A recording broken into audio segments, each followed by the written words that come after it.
Hey y'all, let's start out this video with a bang. He's on right there, man. He's on. We're getting this video going with a fish today. I got out here a little while ago, went ahead and got lines in. The sun's getting ready to come up over the tree line over there.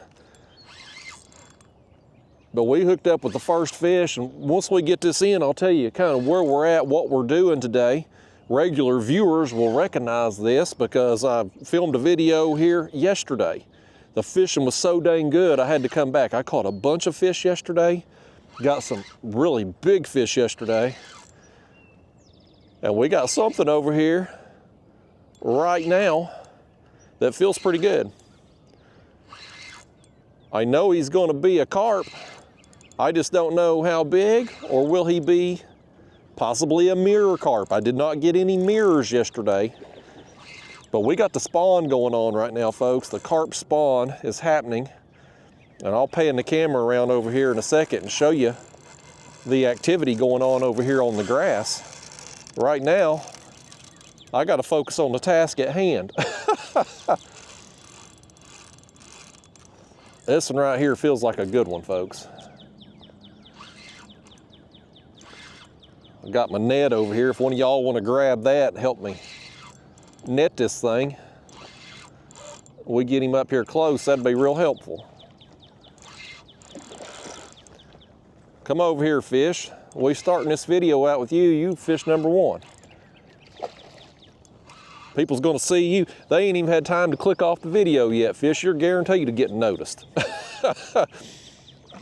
Let's get him here in this net and get the first one, and then I'm gonna tell you what we're doing, show you the rig, show you the bait, give you all the juicy details so that hopefully you can get on the water and get you some of these things too, because this is a magical time of year when the spawn is happening. That is a solid fish for number one, folks.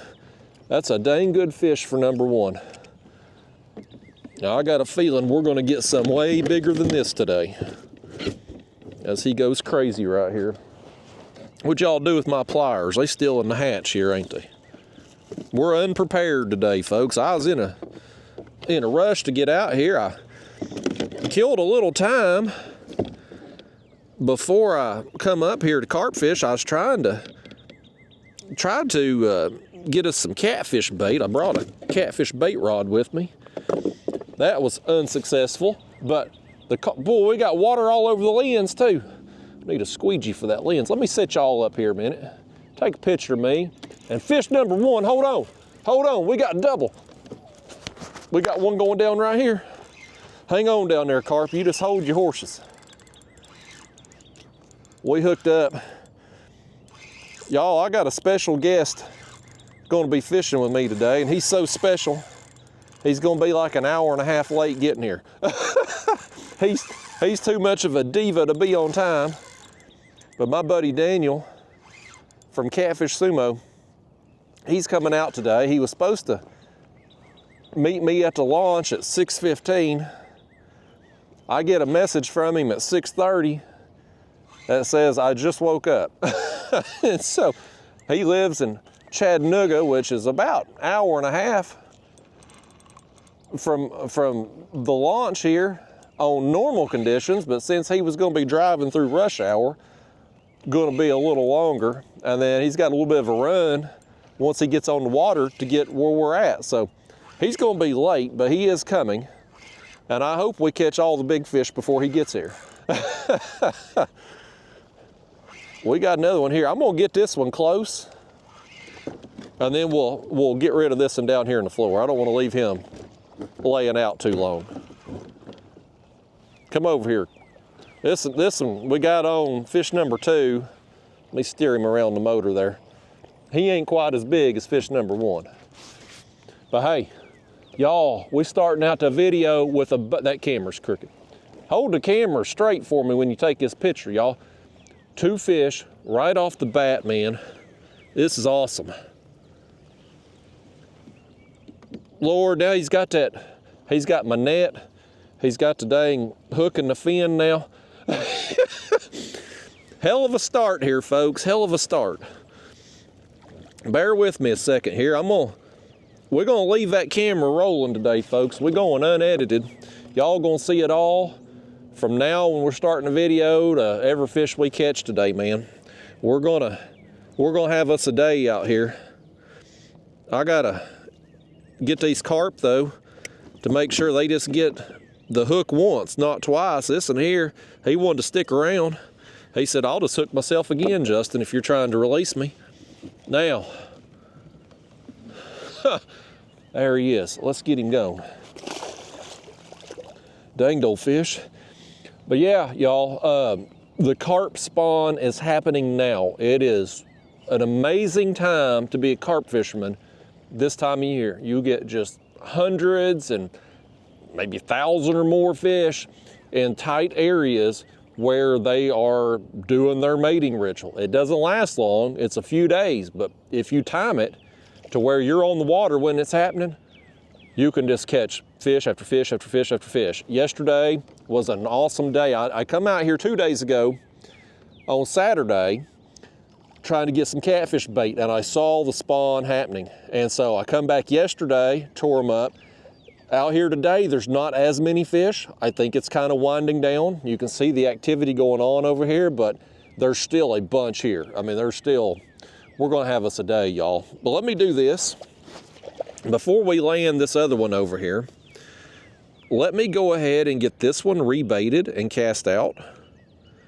And that way we can be a little bit efficient with our time. We may have another one hook up before we get that one done. This fish, look what he's done here. He's got my dang corn run through the net. That fish has done us a number on us, man. He got the last laugh. He said we leave him laying in the floor while we reel in another fish. He'll show me.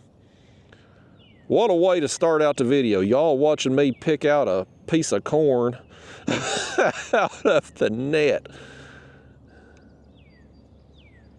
I don't know if I can get that dang thing out. I don't know how he ran it around there. What a start, man. Let's cut that net. That'll be the easiest way to go about it, won't it? Unedited video, folks. You just never know what kind of nonsense you're gonna see. There it went. Finally. So let me show you very quickly here before we land this other fish, the rig. This is my favorite carp rig.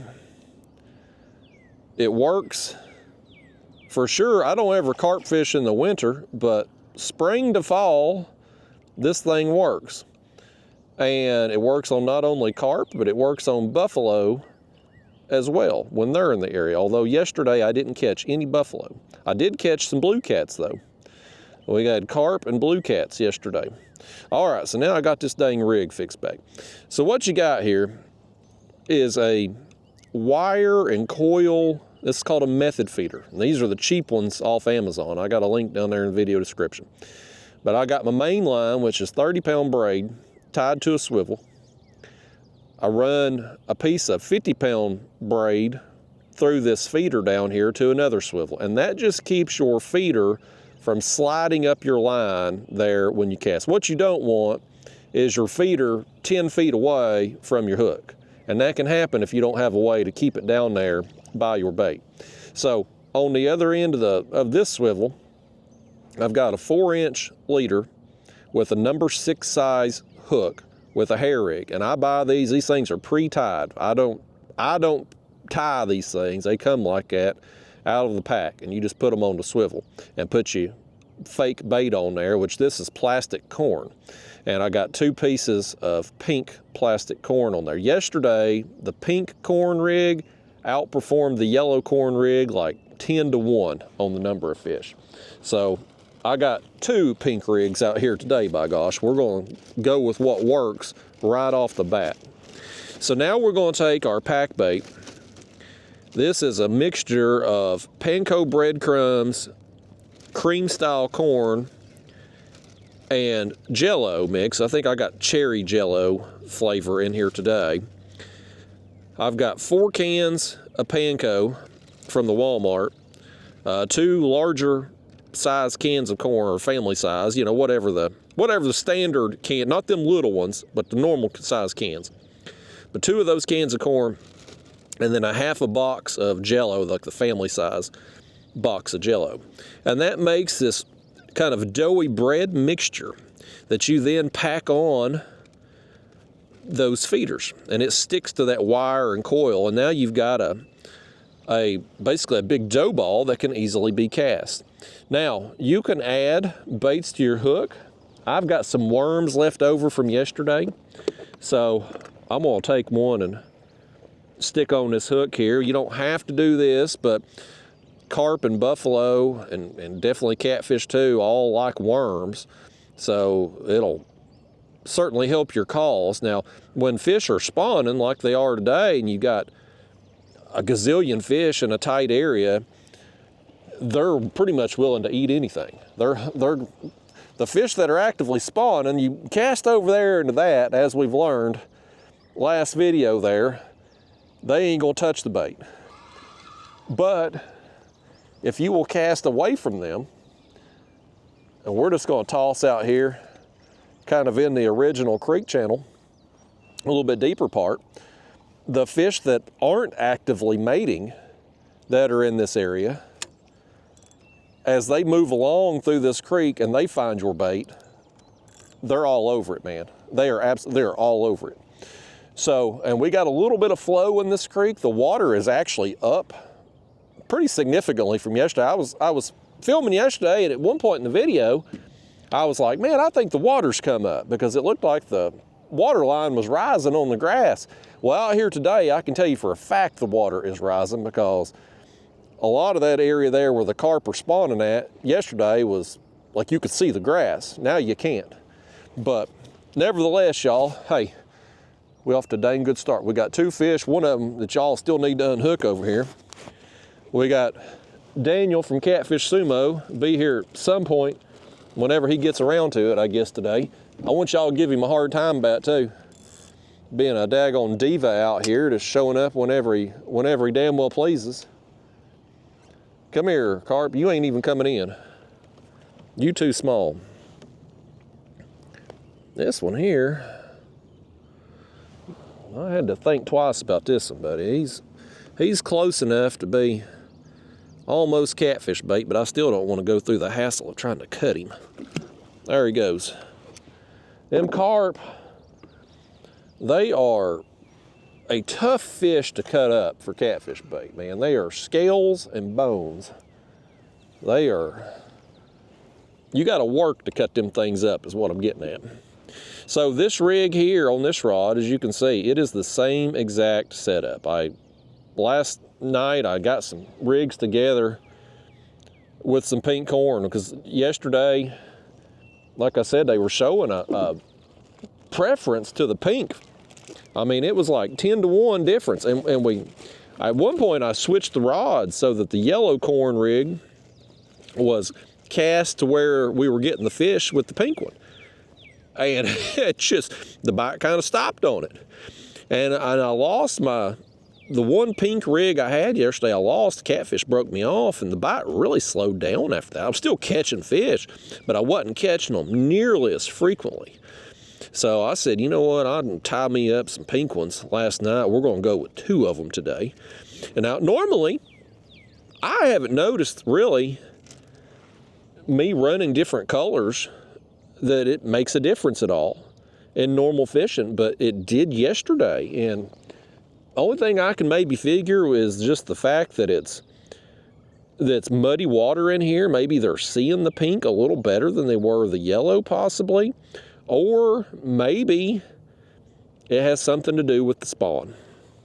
Maybe that something. Oh boy, we had one pulling right there. Did you see it? Something was pulling. We may get to a point where we have to go down to 1 rod if the action gets real good over here, folks.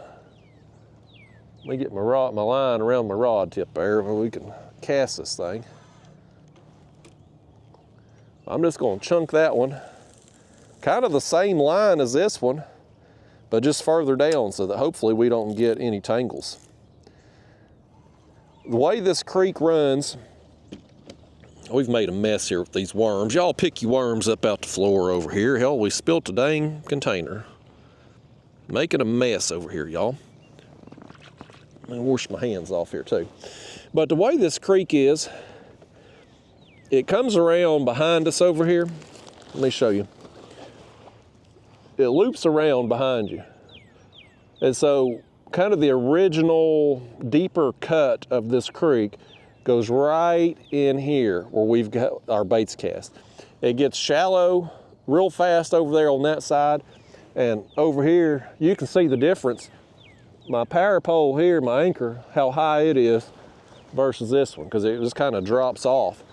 But up here where these carp are at, it's real shallow over there. You can see the grass. I mean, this was, like I said, most of that grass was exposed yesterday, but the water has continued to rise. It's probably up, I don't know, another foot from when we left yesterday.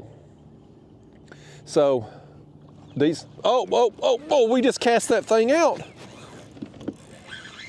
Here we go. We're in for a good day, y'all. We are in for a good day. I got out here, I said, I'm gonna go ahead and get these lines cast out while I get before I get my camera going, you know, and that way, because sometimes it takes a while to get the first bite when you're carp fishing, but when they spawning like this, it don't take long. Like you're not spooking no fish coming in here. They're not paying attention to you. They're worried about their adult activity, you know? So it don't take nearly as long to get bit during the spawn. But I got out here. I mean, we're right here just past sunrise. When I launched today, that other creek, I wanted to see if I could get some white bass for catfish bait, because I'm going catfishing tomorrow.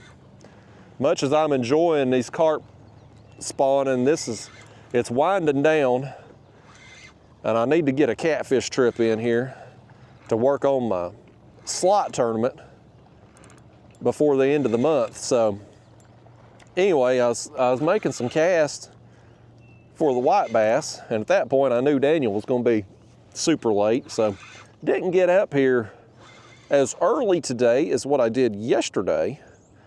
But when this activity's going on, oh, this ain't even look right here. This ain't even carp. We got a catfish. Oh, well, we don't anymore, he's gone. Oh my gosh, he broke us off. Dadgummit. Dadgummit. Well, I was just talking about catching some of them catfish. Dadgummit. Well, anyway, what I was going to get at there before that catfish rudely broke us off was that when the carp spawn's going on like this, time of day don't really matter because there's just so many fish. You can get out there at first light. You can get out here in the middle of the night, anytime in between. It don't matter. Something was tugging on that there too. Well, we're off to a heck of a start here. We done got the carp bite going, we got the catfish bite going, and we're gonna retie a rig apparently. I keep these rigs, I've mentioned this in some other carp videos, but this is the first one you're ever watching on my channel. I'll certainly show you here. I keep my carp rigs ready to go. I keep them in baggies. I don't put together all of the components on the water. I don't want to have to sit out here and tie a bunch of knots while I'm on video or trying to do a video, you know. So I just tie them up. I'll tie a bunch of them up in the winter, and that way when I break off or catch a catfish like that just wants to disrupt the video, all I gotta do, pull out one of these baggies with a pre-tied rig and tie one knot, and we're back in the game. Now, I do want to put some pink corn on this though, so I guess we are going to go through some rigging components here because I'm going to switch out to corn. But it'll be an opportunity here. I'll show you how I put the corn on these hair rigs. So maybe it'll be educational opportunity if you're new to carp fishing. I brought extra packet. You know, I thought we might lose one rig today. I didn't expect we'd lose one 10 minutes into the trip, but yet here we are. So what you're gonna do for your hair, you're gonna have a hair rig tool, which is a needle, basically with a little bevel there. That's what's gonna puncture your plastic baits. We're gonna take our corn here. This is Corda slow sinking corn, fruity squid flavor there.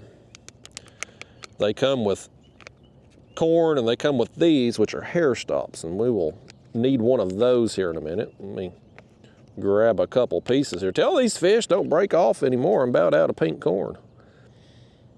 So I'm gonna take a couple of these kernels, and this plastic, it's a firmer plastic. You can squish it, but it's firmer. It's not gonna get ripped off. Oh, we got a fish working here. We got a fish working here. Hold on, let me puncture that thing. Let me set this down a second here. We got to reel one in. We ain't gonna need but one rod out here today, folks. 2 rods is gonna be too many. This is another catfish. This is another catfish right here. Old channel kitty. So we've had carp, blue cat that broke us off, and now one of these danged old channel cats. I can do without seeing the channel cats today. Blues are okay. Channel cats, these things, pain in the patootie. Get out of here, buddy. He did at least leave the worm on there for us. So there's that. He was a courteous channel cat. Let me rehook that worm. We'll just use it again. Might as well. Got a refund on it. Let me set that out of there. Let me go ahead and cast this out again before we hook up our other rig here. Try to multitask. Y'all just sit there where you at. Don't lift a finger to help me or nothing. Y'all could be casting this back out while I rig up the other one, but no, y'all just gonna sit there and let me do it all. Y'all supervising is what you're doing. Back in my working days when I was a nurse, we'd call them armchair charge nurses. They'd sit there and stare at that computer, never lift a finger to help anybody on the floor. That's what we called them. Y'all being armchair fishermen today. Not lifting a finger to help me. Reel in fish, net fish, retie rigs, nothing. So there's that. Set that back over there. Now let's get back to our rig. We got stuff to do here. We gotta get this going. So we're gonna take this corn off, and that little piece of plastic there, that's called a hair stop, which I've showed you there, that they come in a pack of most of your plastic baits are gonna have those. Or if you buy the pre-tied hair rigs, which I about put that hook in my finger, they will come with hair stops as well. So they're just little pieces of plastic, and they keep that corn from pulling off of your hair, which is just a little knot at the end of your line. Let me get that thing off there. Lord Almighty, I can't. There we go. So there's our other plastic bait. I'm gonna put that up here in a second. So you got that loop there. Let me make sure this is in frame. I don't know how well you can see out here. You got that loop coming off the tag end of your line, right? So we're gonna run our hair rig tool, which is that needle, through that loop and catch that loop on the bevel. Now we're gonna slide our corn over onto that line and pull the hair rig tool, this needle, back out. So now that loop is right there exposed again. So now we're just gonna break off one of these hair stops. It comes in the pack there. They're just in a little, they're in a little plastic, I don't know what you call this thing. It's, I mean, they're obviously hair stops, but they're in this little plastic thing all connected together. Just break one off. My educational speaking ability, stumbling through it today.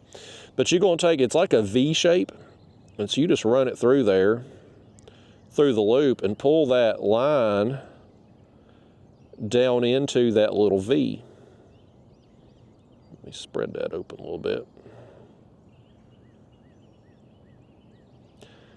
This is why I like to do this at home in the winter, the way they're already done, because all these components are kind of small, and if your fingers are cold or wet, it can be difficult to do out on the water. But now we got that on our loop, we're going to pull that corn down so that that hair stop digs in to that kernel of corn there on the end. Now you can use real corn or whatever bait you want on the end of your hair stop, but the good thing about the plastic corn is it's durable. So you can catch multiple fish on it, whereas if you use real corn or berries or something soft, it's going to get ripped off every time. You're going to be replacing it after every fish. And a day like today where we're going to catch a gazillion fish, we don't want to be doing that. You know, it's a inefficient use of our time. So now we've got that rig ready to go again. Let's get it cast back out. I'm not going to put a worm on this one. We're just going to use the plastic corn by itself.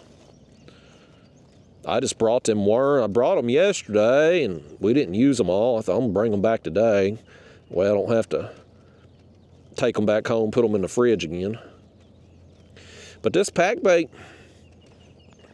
you cast it out, puts out scent in the water. The carp go up there. They eat the breadcrumbs. They eat the corn. And then they find your hair rigged bait there, and you know they're suckers. They're sucking up those crumbs and corn and things, and so they end up sucking up the plastic corn and the hook, and that's how you hook them. All right, there we go. We got 2 lines back out again, y'all. Now let's put up our baits here. I want to make sure I put this hair rig tool up, because that is a needle, and I don't want to set on that thing. That would make for a bad day. Oh, here we go. I hear the rod pulling, y'all. I heard it pulling. Is he still on there? He is not still on there. I heard it pulling.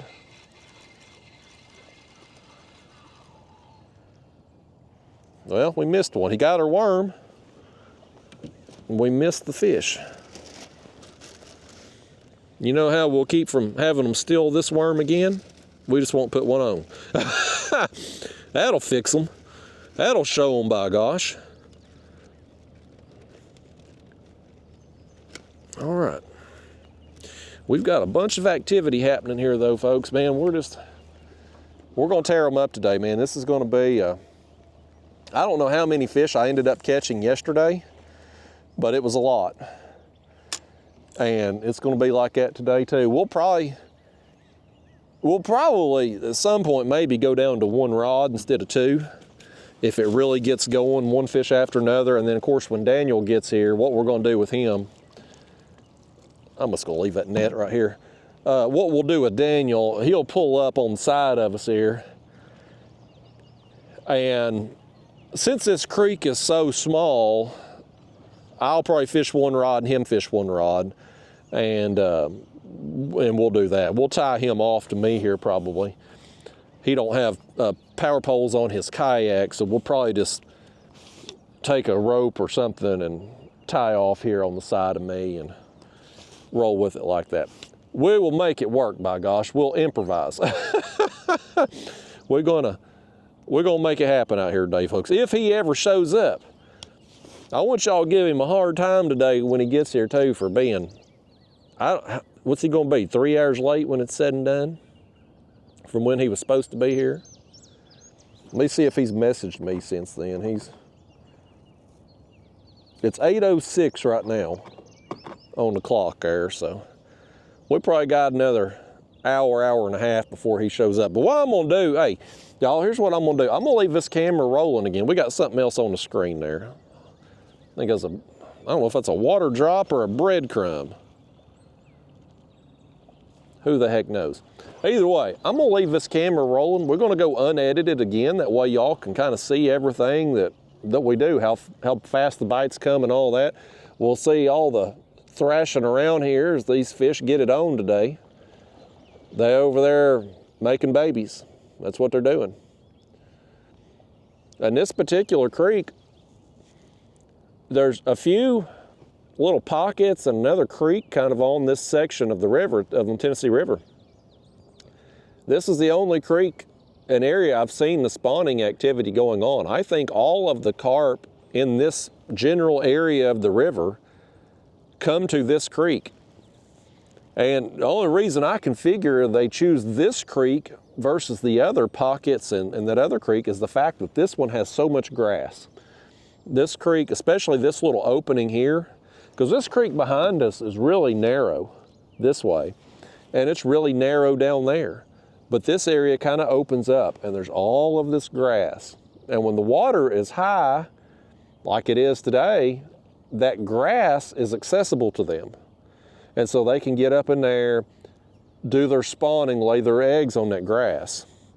And so I assume that's why they like this particular creek versus some of the other options for them in the area. But last year I missed the spawn. I just wasn't on the water when it was happening. But boy, when you find this going on, when you see all these carp thrashing around, put you some bait in the water, man. Get out there, get after them, because it can be some of the most fun you have. It's so fun that the geese will come in and watch you reel in fish. They got a lot to say this morning. But I'd messaged Daniel. Again, I'd come up to this creek to try to net some shad on Saturday. I'm filming this on Monday. And this video may be out of order. Normally my videos go in sequential order. I film them and then everything, you can follow me one trip to the next to the next. But since I filmed here yesterday, I don't necessarily want to post 2 carp videos in a row, so you may be seeing this out of order. I may have posted yesterday's video, then maybe a catfish trip or 2 after that, and then this video. But for the actual timeline of things happening, I come up here Saturday to try to net some shad for catfish, and saw the activity going on. Of course, we're about to see a fish going on. Did you see that rod? Something's over there by it.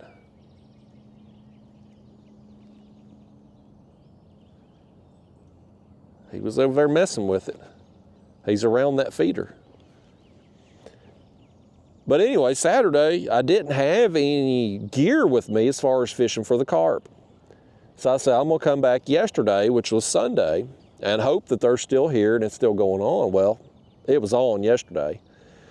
And I said, well, I'm gonna come back again today because I want to hit it again. But I had messaged Daniel on Saturday and they're like, look, hey, the spawn's going on. Come with me tomorrow, Sunday, and let's get out here and hit them. Well, he couldn't come yesterday because he had family in town. And I said, well, hell far, Daniel, you can't leave. Holler at them geese, tell them we're talking. Go on, geese, we'll wait. All right.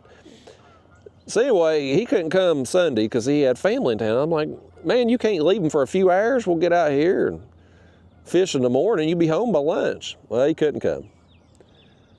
So yesterday when I left, I sent him I did a little cell phone video and I showed him all the millions of fish over here splashing around.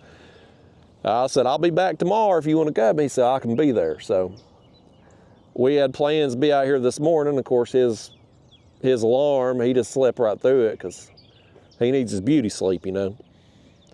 But hopefully he's going to get out here in a reasonable hour and we can put him on a bunch of fish today.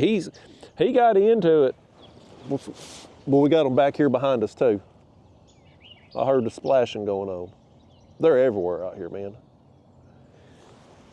But I took Daniel carp fishing a couple times last year, trying to get him more into it. And last year, after he got them big carp, big buffalo, like he's got into it. So he's excited. He seems excited to get out here and catch these fish today. I hope he gets some big ones. Man, yesterday we got some big carp. We got some yesterday that I think had maybe just got here because they were so fat, it looked like they hadn't dropped their eggs yet. And I'm hoping we get some more of those type of fish today. You know, these fish, I mean, after they've done their spawn here and dropped their eggs, they're not going to be quite as heavy, but they will be hungry. And so a lot of these fish, when the spawn's over, they're going to leave this creek and go out, but a lot of them will stay. And this particular creek, I've caught fish from spring to fall in the past. Like there are some carp here, at least spring to fall. Now in the winter months, I haven't tried. Every year I say I'm going to, and I never do.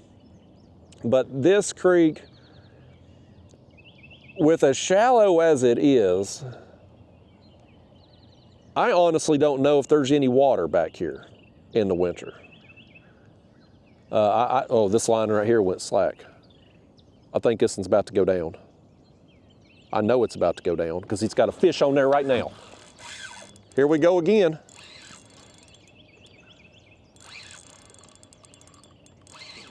This one ain't running like a carp though. I wonder if it's another catfish. I was speculating yesterday, I bet there's some big catfish come up in this creek for these carp, because these carp, when they're spawning, they're just oblivious to what's going on around them. They would be easy pickings for any big fish to come up and eat them. We're about to get a double. Look at that rod. Something's pulling on it now too. We're about to double up again. We had a little break for a few minutes, and now we're about to double. Okay, now he wants to run. He's gonna run right at us too, ain't he? Yeah, that's another, no, oh, that's carp. I saw its belly and thought it was a catfish at first. Hard for me to see down in this muddy water here. I'll tell you what I wanna do. I wanna set him back a second. Let's grab this rod. Oh. I thought we was gonna get us a double. He didn't hook up. Let's go ahead and rebait this thing. Send it back out before we land our carp here. You're a smaller carp, you gotta wait. The big ones, we'll go ahead and land quick, give them some front camera time. That one over there, he's a few years away from me showing special courtesy to him. Now, as the day goes on, I'm putting a fair amount of this pack bait on right now. As the day goes on and we've made more and more casts, we will back off the amount of pack bait. Right now, I want to get more and more scent in this area over here that we're casting to. And every cast we make as that pack bait falls off, it's just letting them carp know, hey, there's food right here. But as it goes on, as we've put a bunch over there, we won't need to keep doing that as much. We can use less and less. That's another one here that's big enough that I don't want to cut him up for catfish bait, but small enough that I don't really want to bring him in the kayak either. Let's just unhook him right here. There you go. He gone. You get a variety of sizes during the spawn. I mean, you might get fish like that that's 3 or 4 pounds. You might get some that's 20 plus right now. They're all in here making babies right now. Like every carp that is at the age and size of spawning, it's like they're all here for their annual convention. All right, let's get this one back out. And if we do, here's the thing, folks, if we do catch some catfish today that are looking like they could help me in my month-long slot tournament, I do have my measuring board there in the front hatch of the kayak. We'll pull it out and see if we can put them on the board and help our score. I've got, the date I'm filming this video is April 28th. My tournament ends on the 30th. So that's why I got to get back to catfishing tomorrow, because right now I'm in second place in that tournament. As of me filming this, I'm 1 inch behind the leader. So I need to try to improve my score. If we could do it out here today, that would be just wonderful. But I'm not optimistic that's going to happen. I did improve my score on one fish yesterday, but we'll see. I had mentioned yesterday that if I could get some bait on my way back, we would just come out here and throw out a catfish rig today. But I didn't get any bait yesterday on the way back. So no such luck. But my plan is I'm gonna carp fish here this morning. I gotta run to Knoxville mid-afternoon, and then late afternoon I'm gonna go back out and try to get some bait, and then I'm gonna catfish tomorrow. That's my plan. But I've just had a hard time catching, I can't say catching bait, because I know some of you will chime in and say, well, Justin, just use these dang carp. Like I said, I hate cutting up carp, because they're so, once they get, I mean, even these smaller ones that we've got here, 3 or 4 pounds, they're just so, the bones and the scales, they're so hard to slice up. I mean, you got to work at it. I'd rather have skipjack or white bass or crappie or shad or something like that. But it's been hard lately, man. The skipjack bite has been tough. White bass has been very sporadic. We got something on this left rod here. Do you see our line? Our line kind of jumped. Something's over there by the... Sometimes I think when your line jumps, it could be a fish's tail. Like they're over there kicking up them breadcrumbs. And maybe it's a tail that hits your line. But when that happens, it tells me we've got something over there near it.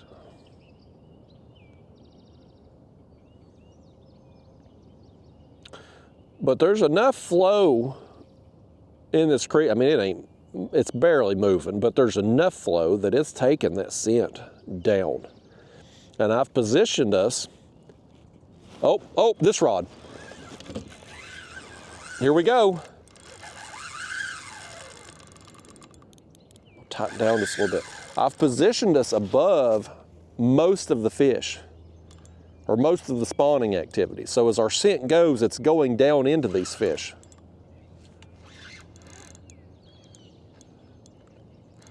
This one here is a little better than the last one, folks. Y'all may want to hop through the television screen right quick. I'll hand you this rod. This one here, he'll pull back. This one here is going to be the one that gets me out of this sweatshirt. We're going to have to do a little wardrobe change here after this fish. It was like 50 degrees this morning when I got out here, but it's going to be in the 70s today, so I didn't want to be cold when I got on the water, but I'm getting hot now. I might have to put on a little strip show here. Hide your girlfriends, hide your wives. Because they'll be trying to leave you to jump through that screen at me if they see me taking this shirt off.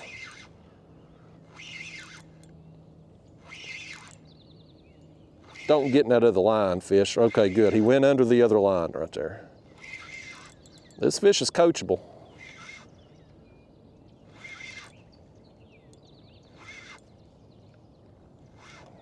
Yeah, definitely better.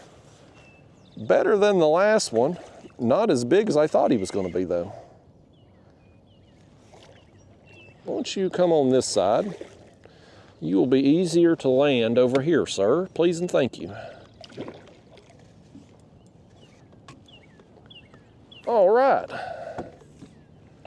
Yeah, I thought that one was going to turn out to be bigger. Get him in the net for me. Y'all terrible net man. Y'all terrible at this. Now he's up, you've let him get up there in the dang motor now. He's gonna run that line over my motor prop. There he come. Y'all gotta get better at your net skills. You need practice. Fortunately today, we're gonna get y'all some practice. All right. Quality fish right there.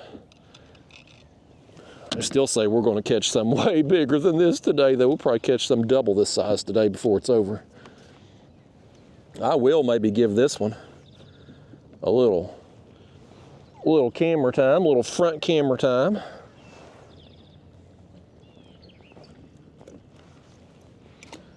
If y'all will set up there and take a picture of me here. There we go.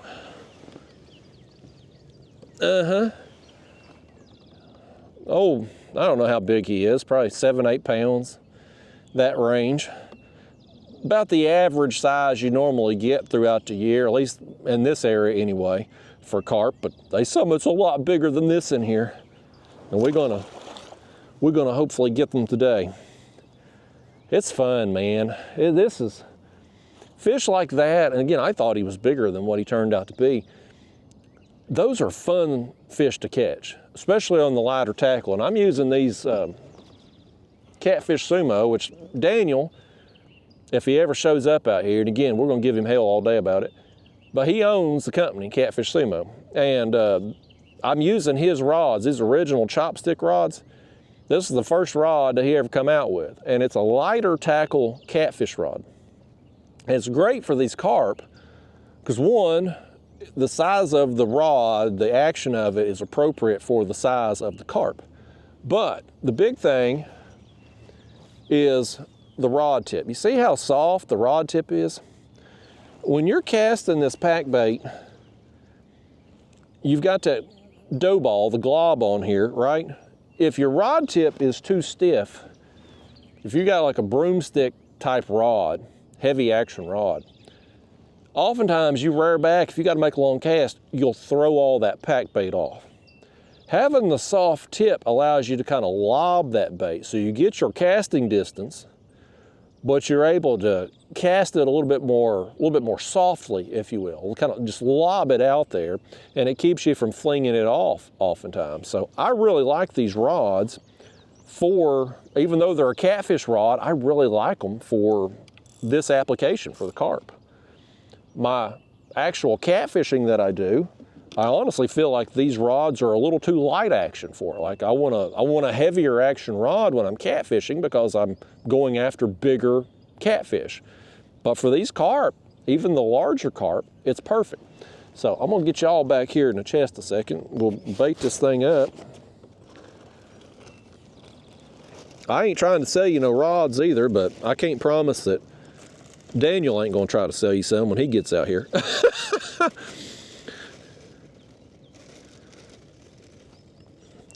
Yeah, we'll just put that back on there.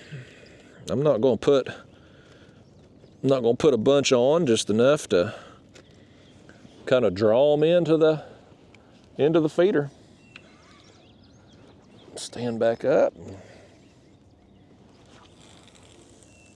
So you just kind of lob it out there, and no issues with it whatsoever.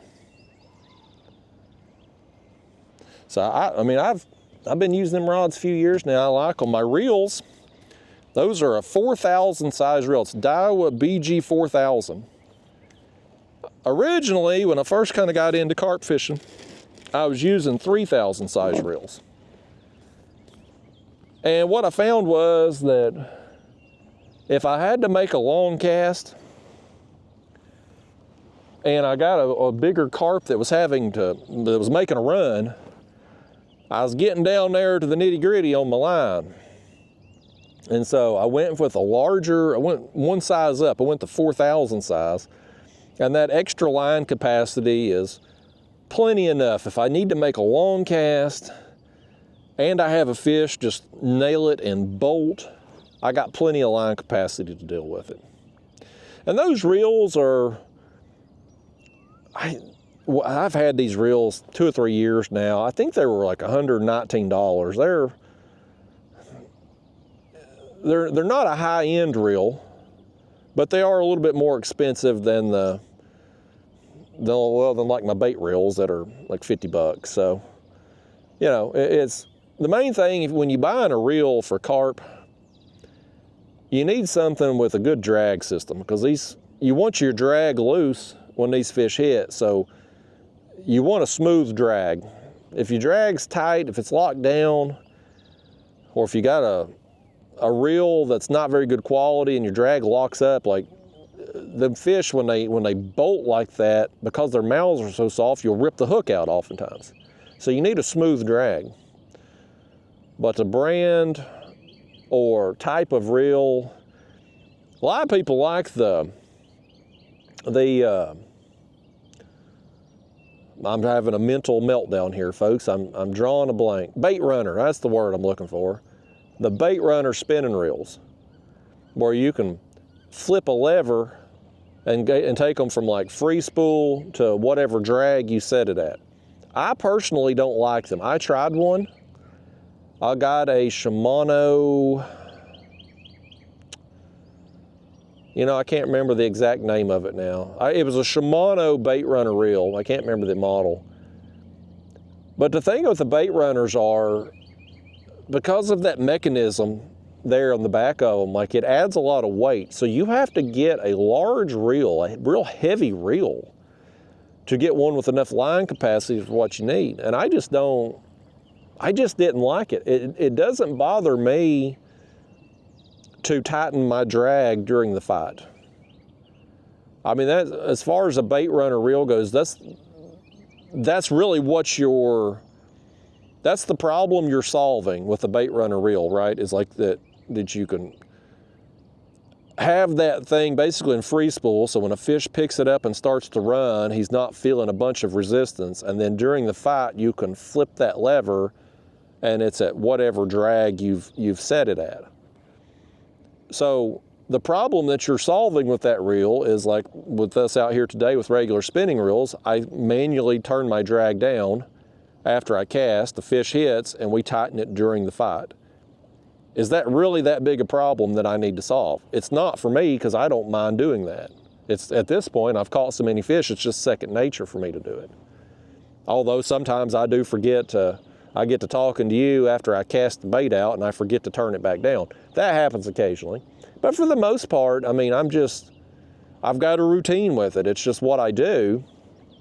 And so it doesn't bother me. So the fact that these reels are lighter weight, they're less expensive than bait runner reels, I would prefer to use these. But as far as brand, I mean, it don't matter. Just a good quality reel. These chopsticks, I forget how much they are, but they're a fairly inexpensive rod, and Catfish Sumo runs sales pretty regularly too, especially if it's like around holidays or the Catfish Conference, around those times. Like, there's some really good sales. We're gonna get another fish right here. This fish right here, he heard about Catfish Sumo sales and got all fired up. This fish was so excited, he said, "I can't wait for a sale, Justin. I got a bite right now." So let's tighten our drag a little bit now that he's running. He's under that other line. I want to keep him from getting in it. I wonder if this ain't another cat. Almost felt like he was rolling right there. Could it be another catfish? We will see in una momenta. That means 1 minute. Maybe less than that. He's wanting to pull now, ain't he? Usually carp will hit it and just bolt. But I think some of these carp that have been in here spawning, they're probably wore out. They're probably exhausted. Especially if it's the female fish that have been chased by all these males. I think this is going to be a carp. It's not the typical fight. Oh, that's a big one too. This one here did not fight for the size of the fish, but that's a nice one. He's gonna act out now, ain't he? Let's tire him out here a second. He's already tired. We're gonna tire him a little more.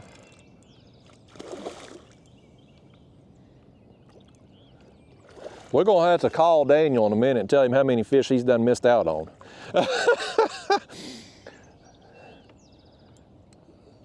Best time of the year to go carp fishing, and he's sleeping through an alarm. Some people, folks, some people. Come over here, carp. It's time to be netted now. These people, they're ready. They promised me they ain't gonna botch the net job this time. Well, he actually ain't as big as I thought he was gonna be. Carp are so deceiving when you see them down in the water. I mean, he's a solid fish. I saw his back. I thought he was a little bigger. He's thick, but he ain't particularly long. That's what she said. Give me a hook back, carp. I'll take that, thank you. I still hold him up for some camera time, if he'll allow it. I gotta fix that camera mount. It's crooked, but it don't matter. Oh, that matters though. We gotta say hi and bye. Get out of here, fish. Now that one is running like a carp. That one is running, buddy. This one here just got to town. He ain't had time to wear himself out yet. He said he's been late to the party, but he's gonna go ahead and get him a little snack and get to it. Just this snack he had got a hook in it. One of y'all call Daniel. Tell him he's missing out. Boy, that fish has gone all the way to the other shoreline over there. Turn him, y'all. Turn him before he gets in them trees over there. Oh, get out of there. Oh, he was right on the edge of them trees that are hanging into the water. He's trying to get up under them others now. Oh, goodness. Get him coming this way. This thing just said, I'm gonna go wherever the hell I want, Justin. He's trying to go back them trees now. There we go. Now he's coming the right way. We just keep hollering at him. He'll eventually figure out where he needs to go. This is fun, y'all. I get excited about this carp spawn anyway, but then to get out here and start catching them, one after another after another. I think this is a little bit bigger than the last one. Oh, no, don't do it, don't do it, don't do it. You done it. I had that line hanging over there in the water, and of course he done found it. Oh, don't get everything all tangled up, you fish. Okay, there it come. There it come. Get that out of the way, y'all. There we go. That's my bad. I should have known.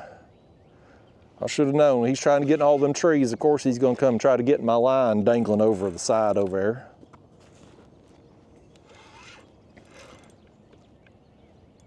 I don't know what y'all, if you still watching this video right now, I don't know why you still watching. You need to be out there finding you some spawning carp right now.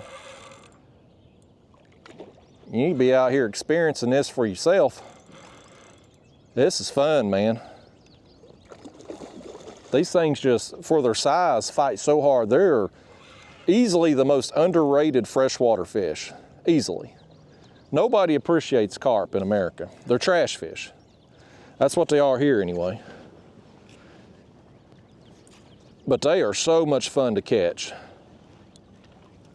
This one here is another one that's kind of in that size range as the last one, maybe a smidge bigger, I don't know. But a damn good time, man. Damn good time. I gotta fix my poles back, hang on. Every time I move in the kayak, we're in this muddy bottom here, and my poles, my anchor poles are moving around.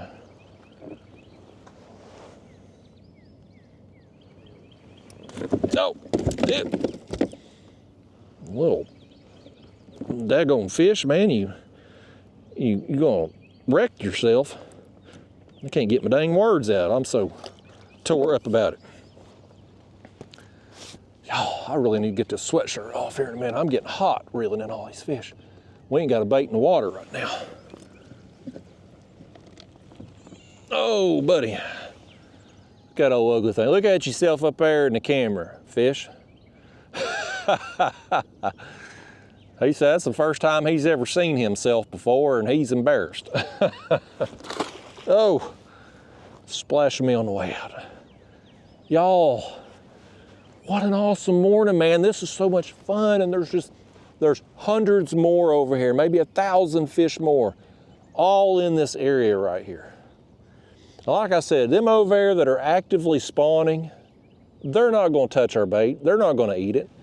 But cast that up, because I mean, yesterday I threw literally in that grass right where they were at. They wouldn't touch it. But you throw over here where the activity's not going on, and them fish that aren't actively spawning, they're all over it. Let me do this a minute here first, y'all. Here, let me put y'all back up there a second. I gotta come out of this sweatshirt, man. I'm burning up.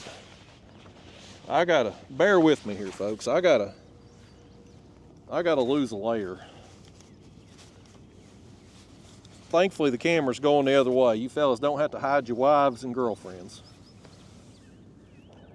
They'd be leaving you in a second if they saw me stripping down here like one of them daggone Chippendale Thunder from Down Under fellas there.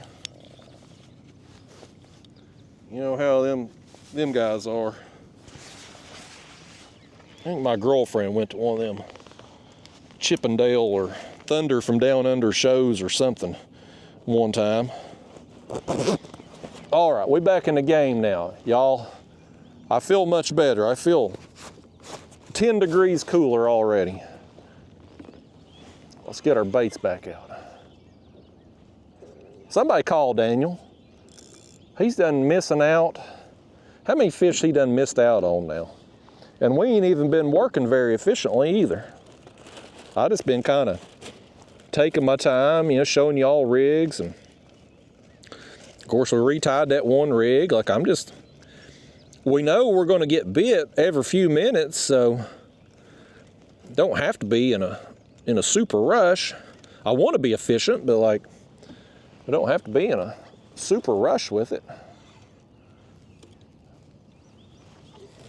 Toss that one back out. We'll save them other worms there until Daniel gets here. He may want to catch some catfish today too.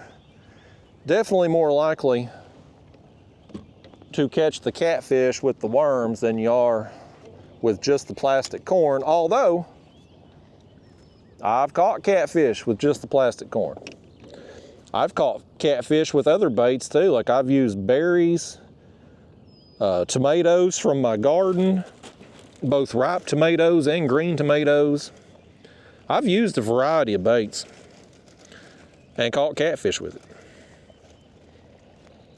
So if they're here and they get drawn into your pack bait, they're liable to eat whatever. I wouldn't necessarily go out and try to target catfish with tomatoes, but if you got one on your line and you draw them into that pack bait, they're liable to eat it.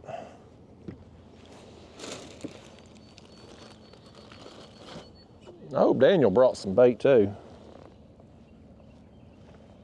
because he's going, well, we might be out of bait before he gets here at the pace he's going. I'm liable to call him. If he ain't here by about another 20, 30 minutes, I'm gonna call him. We're gonna make fun of him over the phone. I wanna make fun of him here in person. We're gonna make fun of him over the phone. It's just amazing, man. Like, sometimes you go fishing on a normal day, not like spawning day. And a normal carp trip for me, I mean, I'm usually gonna catch some. Maybe you get 3, 4, 5, 6 fish. And you have fun with it and you think, well, I've had a good day. But then you come out here when they're spawning and there's just unlimited number of fish to catch. You're like, man, there are a lot of fish here in the river. Like, you don't realize how many fish there are until you see them all up, like in one condensed area, all spawning and whatnot. You're like, wow, there's a ton of fish in the river.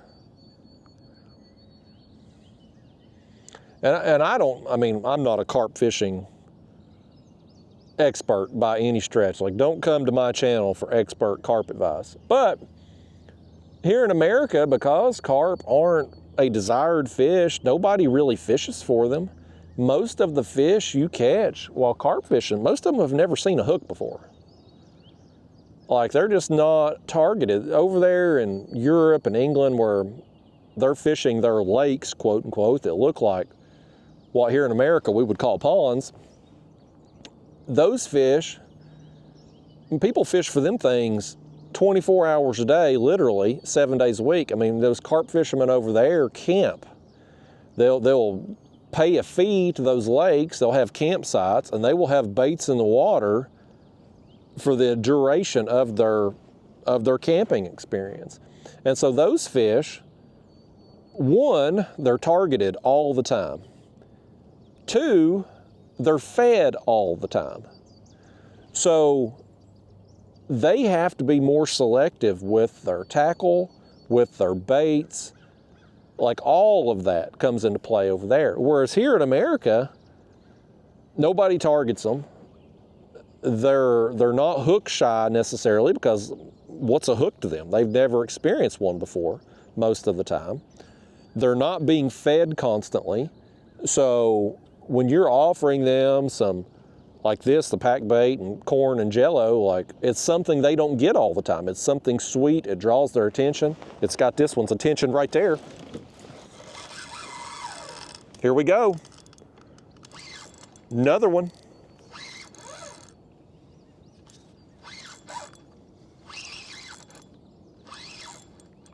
He's thrashing out there, buddy. He's not on the surface thrashing, but I felt him thrashing under the water. He's making his way toward us. Making your way in the world today takes everything you got. I just got that song stuck in y'all's head.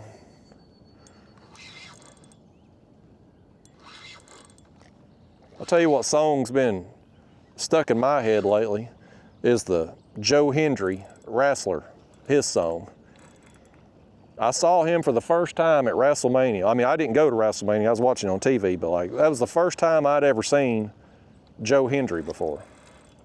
And now he might be my new favorite wrestler, just because of his song. Look up, don't click off this video to do it, but even if you're not a wrestling fan, get on the search box at some point and look up the Joe Hendry entrance song. It's H-E-N-D-R-Y is how you spell his last name. It's amazing. It will be stuck in your head for weeks. But he might be my new favorite wrestler now just because of his song. Let's bring this fish on this side. Let's bring him over here. Now I talked about Joe Hendry. Now I've got the song stuck in my head again. It's literally in my head. I'm singing it right now. Did that rod right there just get hit? The line went a little bit slack. I think we're about to double maybe.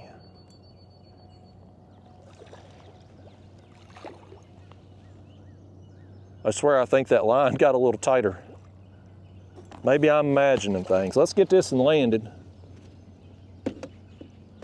Let's get him landed right quick before the other rod goes. I got my net hung, there we go. I don't like using a net in a kayak because of that, because it gets hung on everything, but with these carp, you need it because you can't really get a hold of them in their mouth like you can a catfish or a bass or something like that. The shape of their mouth just isn't conducive for reaching down and grabbing them. This is a little bit smaller than the other ones. I'm not gonna give this one front camera time. You missed your chance today, Carp. No front camera time for you. You've done been outshined by your predecessors. But yeah, like I was saying though, these carp, man, they're not fed, they're not targeted, so they're not hook shy. So when you roll into an area that has some carp, and most of these creeks here in these southern reservoirs certainly do. I don't know about other places. But, I mean, the places I fish here in East Tennessee, I mean, you see carp all the time. Like, they're just, there we go. They're completely unpressured. So you don't have to have fancy gear to catch these fish like this one right here that we're saying hi and bye to. See you, buddy. You was fun. But you don't have to have a bunch of special rigs and gear and all these novelty baits and stuff and all these special concoctions. I mean, back when I had comments on these YouTube videos, people would comment and say, oh, Justin, you need to try such and such mixture of pack bait or whatever recipe. And I'm sure they work. I mean, everything works. Like you just got to get them to your bait. But it's like here in America, I just don't think it matters much what you use. I mean, like you take yesterday, for instance, it clearly mattered the color of the corn. Well, we still caught fish on the yellow rigs, but we didn't catch as many as we did on the pink, right? So like that played a role in how many bites we got. But as far as like the bait that's on your feeder to draw them into your hooked bait, I don't think it really matters much. Definitely not like it does over in them heavily pressured ponds over there in England, Europe, France, those type places. So like when I was researching a little bit to try to learn more about carp, I watched Catfish and Carp, Luke Nichols, because he's here in America and it's more of what I'm dealing with as far as carp fishing. Watching some of them European channels, like, yeah, they're great. They're very smart at what they do, but it's just not applicable to here because our carp are they're just unpressured, man. Nobody cares about carp here in America. Nobody. They are culturally, for some reason, I don't know when it happened, but culturally here, they got labeled as a trash fish. Me growing up, that's all I heard. Carp, oh, carp. People snub their nose at it. Trash fish. And I personally believed that for a long time until I tried catfishing for them. And then I'm like, holy cow, this is awesome. Trash fish or not, by gosh, this is fun. We just cast that out. We've already got that line jumping right there. It's jumping over there, man. There's something. He's hitting that line with his tail or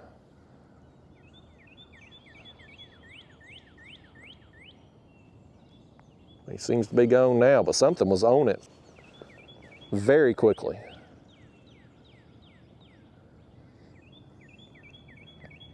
So I'm very torn. On one hand, I want to share these carp trips with you. And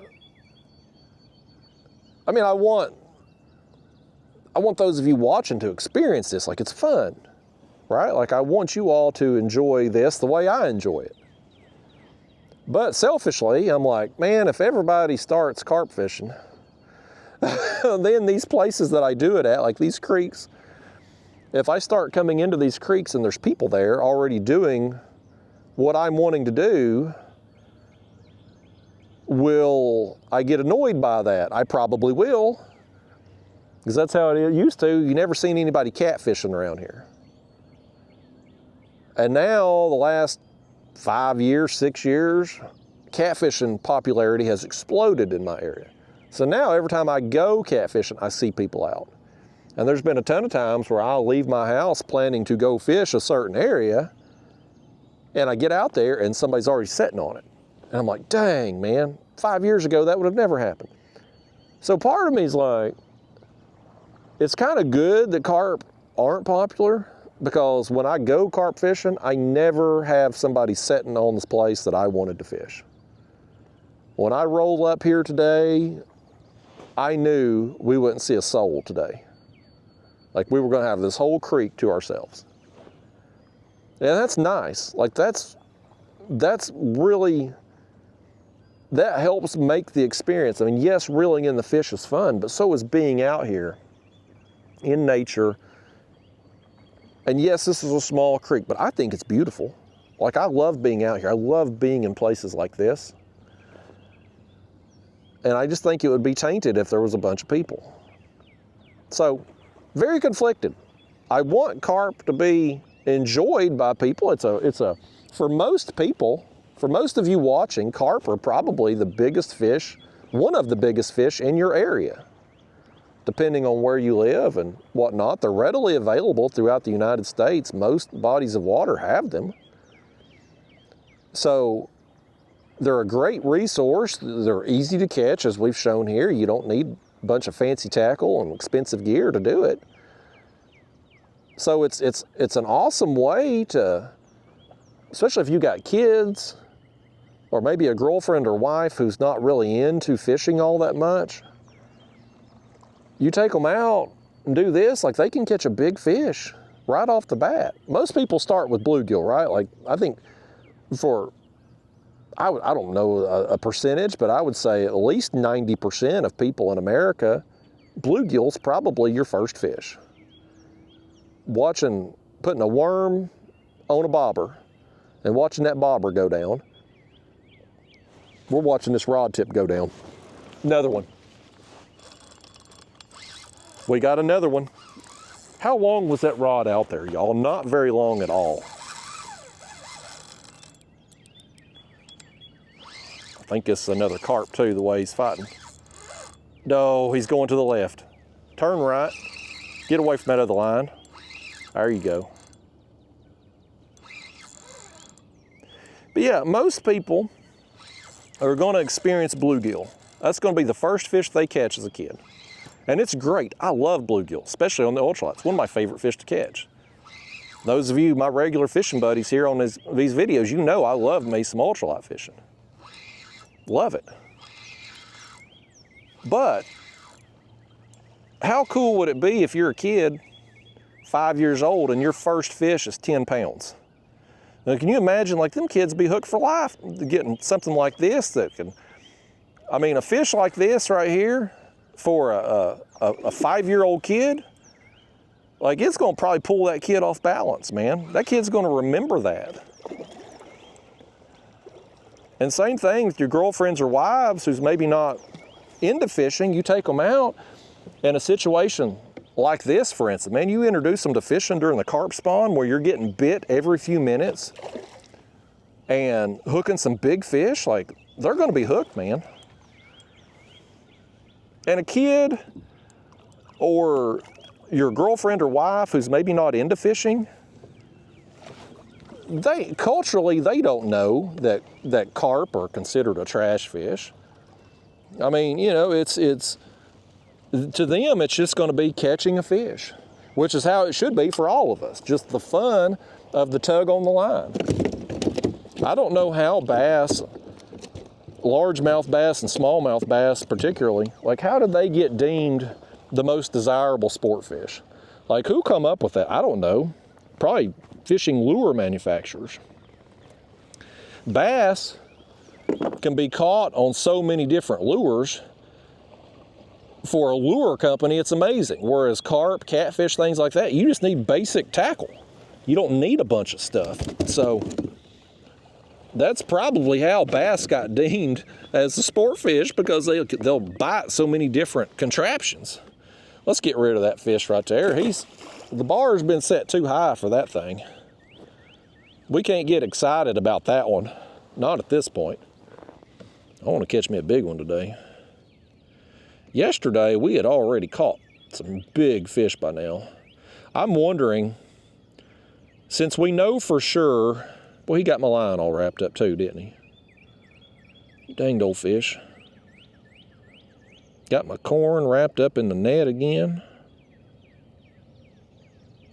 How'd he do that? Danged old fish, man. If we're going to get a tangle, at least make it a big fish. There we go. Dadgummit. How did he do that? We've wrapped.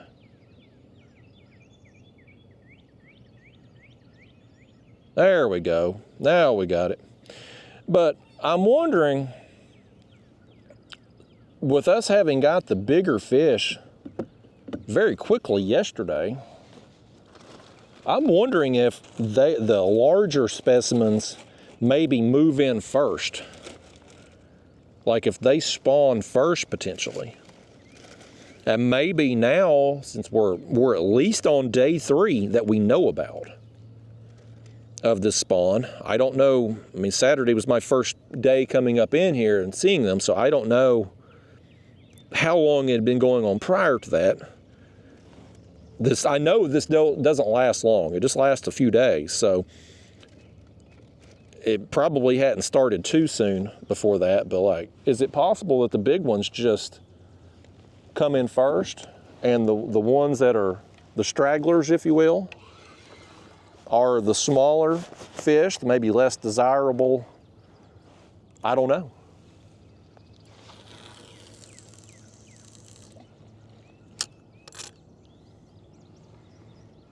All right.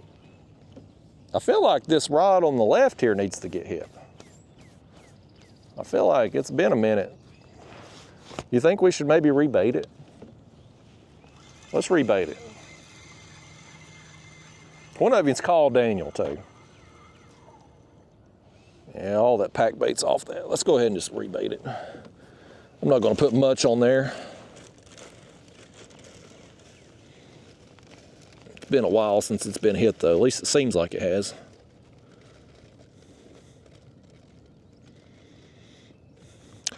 But I don't know, man. It just seems like it's a good way to introduce somebody to fishing through carp. It seems like it's a way that you could get people hooked on the sport because of their availability, because of the fact you can fish from them from the bank, from a boat, from a kayak, the inexpensive gear. I mean, you could go out with you could buy one rod and reel combo.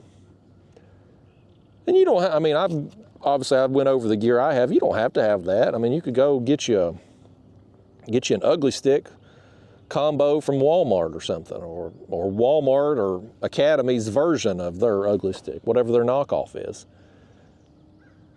And have one rig. And go to the grocery store and get you bait, man. Get you breadcrumbs and Jell-O and corn. Like, it just costs a few dollars. And you can mix up this huge bag right here of pack bait I mixed up was a few dollars in supplies. And we got enough we got enough bait in there to catch bukus of fish with it.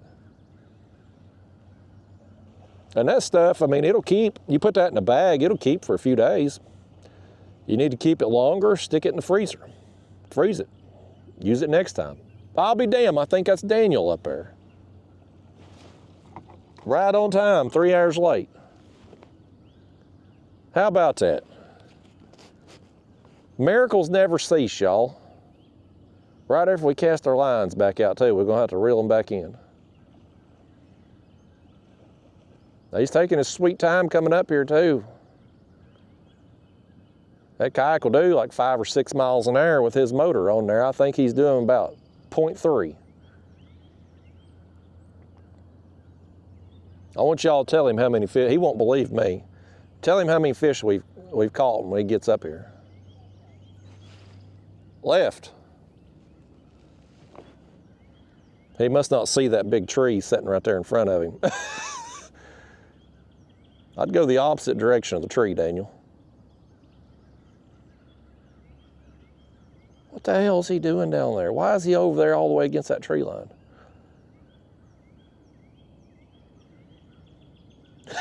I'm gonna give him so much hell today. I want to reel in a fish right here in front of him is what I want to do.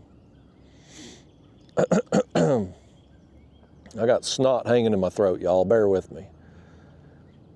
It's pollen season here. I've eaten about 3 pounds of it yesterday fishing, and then I mowed yesterday evening and ate some more, and I need to mow my neighbor's yard at some point, because I guess she ain't asked me to mow it again, but she still apparently ain't got her mower fixed because her yard's 3 foot tall, and I'm gonna have to get over there and mow it. Let me reel this stuff in here and get it out of Daniel's way. We just cast that back out too. His timing's impeccable. Let's set that over there. Bring this one in.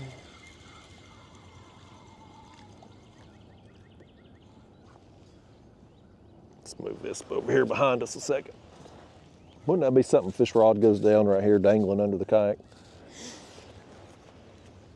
Better late than never, Daniel. About 3 hours late. I've been talking crap about you the whole time. I done caught about 27 fish. My arm's tired.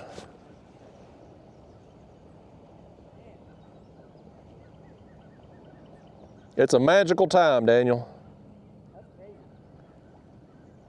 Welcome to the show. Welcome to the carp spawn orgy. Notice out here, killing time, waiting on you, waiting for the star to show up, the main event. The main event always goes last. Well, I done caught, I don't know how many fish, several. Is there any current that comes through here? A little bit. If I anchor off the end. Yeah, you should be fine. As long as the wind ain't blowing, but it's been calm. Daniel's in his native Titan with the fancy seat that spins around. He's got his rod rack on there. He's brought 3 rods to fish in a creek 12 foot wide. Yeah, you bring some for everybody, you know. If you were prepared. Yeah. All right. Well, I'm gonna go down to fishing 1 rod since you're out here. That's all I need anyway, because I mean, I've been catching fish. I done caught them all. I was gonna save you some, but then you was 3 hours late instead of 2, so.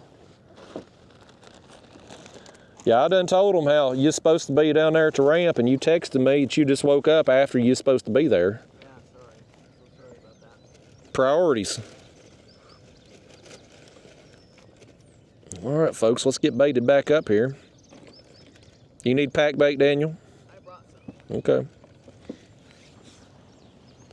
I got some worms over here too, if you want some of them. I started out using worms, but I was catching catfish, so I switched it. So I can catch carp. They've got good flatheads under them, right? I was telling these people yesterday, I have to believe with all these carp in here spawning and just being oblivious to what's going on around them, that they are an easy meal for a massive flathead. And there's clearly some carp, some catfish in here, because I caught several yesterday and we're catching some today when I had the worms. I just can't catch bait right now if my life depended on it. But yeah, it would be nice to have some cut bait. I'd planned on bringing some cut bait today and throwing out a catfish rod, but I just couldn't get any yesterday. What is that you've got there, Daniel? Is that the Yak Attack? What do they call that? The dashboard or? Oh, this? Yeah. This is a captain's bridge. Captain's bridge, that's what it is. That one is native, I think. Okay. Which? Is it pretty sturdy? No. Okay. Well, the bridge itself is. The trouble is getting these cuts tight. Oh. They have like a tip on either side for sliding into the group, which is fine, except that once you get those in, you can't get it any tighter. Oh. So, like, this slid off when I was on my way here. This was dangling down here. Oh. I could be doing it wrong. That's very possible. Well, you obviously set your alarm wrong, so. Definitely. Well, it was set right. I just apparently slept through it. How do you sleep through an alarm? I can barely sleep in silence, let alone through an alarm. Late night, and then... What was you doing? We launched a new product on Friday. Ready to do a bunch of prep. Orders going out today. Oh. So it wasn't nothing exciting. That's pretty exciting. And then kids. So... Well, pretty lame. I thought you was going to have a good story, but... I do kind of have a good story. Not related to being late. Camera appropriate? Yeah. Okay. Make sure to speak up. You're a low talker, and I don't have a microphone on you. We were at the office last night prepping for all the orders going out today, and our office is at an intersection, and there's wrecks out there once a month, fender benders and stuff. It's like stop signs this way and no stop this way. And I heard tires squealing, and then a crash, and then another crash, and then tires squealing again, and then more tires squealing. So I like peek out the door and start dialing 911, and there's nothing there. All that's there is car parts everywhere. There's a hit and run. So I look back on the camera, and a car, it was at the stop sign, another car, I can't see as far up the road. I don't know if they were flying or if the stop sign person just pulled right out in front of them, but they smashed and ended up taking out like the sign that's at the corner up in our grass, like feet from our front door. And then this car takes off. And then I'm assuming this car took off after them to like get their plate or something. So I had like just started to dial 911, like, hey, there's a wreck, there's the intersection. And then they're like, okay, what's the make and model? I'm like, I don't know. They're gone. There's a Mercedes emblem here. Well, that might be worth something. Put that on eBay.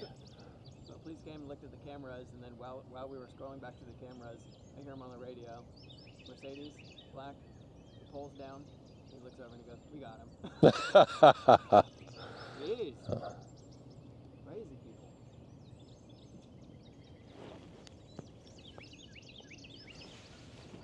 You're saying I only need one, eh? Well, I've been using two, but one's probably enough. You're going to be lined up to cast perfectly where I've been getting them. Oh, good. I'm glad that you spent the time out here figuring out where I need to... Yeah. Well, yesterday I experimented, and I threw some into the spawning area, and they won't touch it. Like they're just ignoring it. Too busy. But if you get it over in the channel itself, I think the fish that are working up through here to spawn or that are done are more than willing to eat.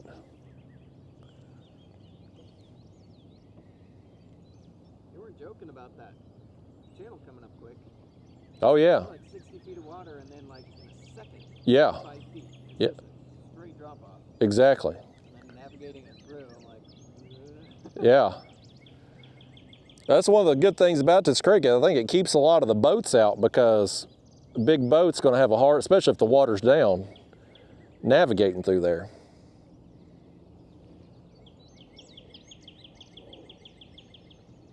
This is the longest drought I've had between fish, Daniel, since you got here. I hope you ain't bad luck. I brought the banana. It's somewhere. I knew you brought bad luck.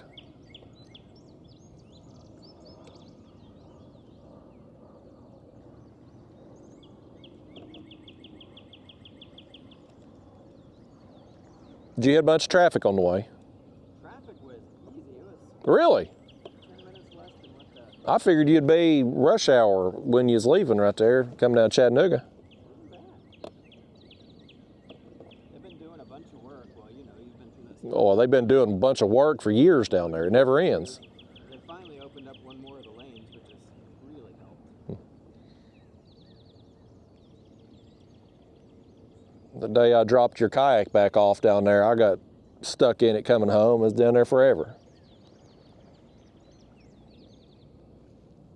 There was a carp that just rolled down there where I had been casting, Daniel. I don't know why you took your bait away from there. Well, because it's in your line now, so I want you to catch it. I done got tired from catching fish. Daniel, me and these people watching here, we done been tearing them up all morning. We just waiting on you, wanting you to get in on it. Better have left me some. I tried. There's still a few thousand left in here. Definitely not as many today as there were yesterday. I think the spawn's winding down. I think when I come out Saturday, there was a bunch. Yesterday, I think there was a little bit more, and today a little bit less. So I think maybe yesterday was kind of the peak.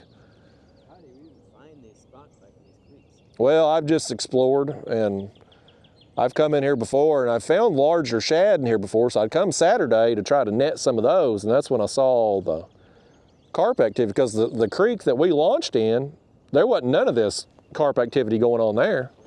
And there's a couple other pockets between here and there. I looked at those on the way back Saturday, and I didn't see anything happening in those. I think all the carp in this section of the river come to this creek. And I assume it's because this creek has a bunch of grass in it, whereas the others don't have as much. But I don't know enough about carp to know that to be true. It just seems like when I see them, they're always in the grass, spawning. Just a refresher, there's nothing on the hook. Correct. Just your floaty thing above it. Correct. Unless you want some worms. The first couple fish I caught, I put worms on, but on the hook directly. But otherwise, I've just had pink corn on the hair rig. That pink yesterday, Daniel, I bet you it out-caught the yellow 10-to-1. It was crazy. Like, I don't know what it was, and I switched them out. I was like, well, maybe it's just the spot. I switched the yellow, put it in the same spot, and couldn't hardly buy a fish. It was the damnedest thing. So I don't know if maybe it's the muddy water, they're able to see it a little better. I don't know. In this channel? Yeah.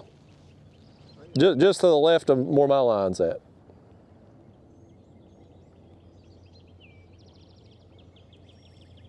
Nope, I'm crossing. Nah, I think you're okay. We're on top of it. That's actually pretty good. That's where I was. Right there's one splashed right in front of you. No, I think you're good.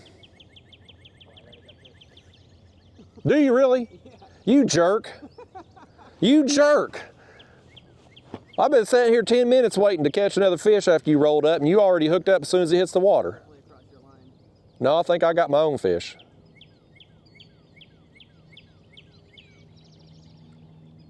That was not 3 seconds. Not 3 seconds. You hit that spot. I think I'm about to get one too. Unless you really are in my line. That's just gone. Oh, that's funny. Yeah, you're in my line. So not only do you catch a fish right in front of me 3 seconds after casting in, Yeah, but wait till you see this. it's still. It's catfish. Oh, is it? Literally is a catfish. What an awesome start, Daniel. 3 seconds in, you catch the wrong species of fish and you catch my line. He's an American hero, folks. My day was going so good till you showed up, Daniel. Maybe you should have been 4 hours late. I think he done it on purpose, y'all. Apologies to your line here. Well, you cut it if you need to. Ain't my first tangle.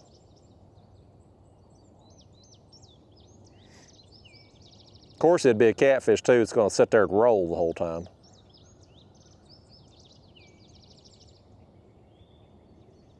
Well, this might not be bad. It looks bad. I mean, my part's gonna be fun. Well, I don't care about my part. I mean, I'd like to get my rig back ideally, but yeah, I'm cheap like that. Look at him over there picking out tangles, folks. Been on the water 5 minutes. He's already picking out a tangle. And already touched the fish. Well, you got about 30 more to go before you catch up to me. I got out here, I cast out my lines, and then I was getting my camera gear on. I'll be damned I had a fish. I ain't got any real big ones yet today. And I'm wondering if they don't move in first. Smaller ones coming up? Yeah, I was thinking maybe the big ones. Oh, we're good. All right, we're good, folks. I even still got some of my pack bait back. How about that? Man, that was strange. I mean, you must have just put him right on his face.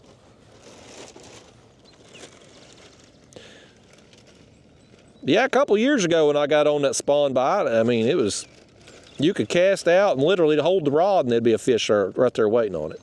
That didn't happen for me yesterday or today. It's been cast out, wait a few minutes, get one, but still, it's been pretty steady all morning.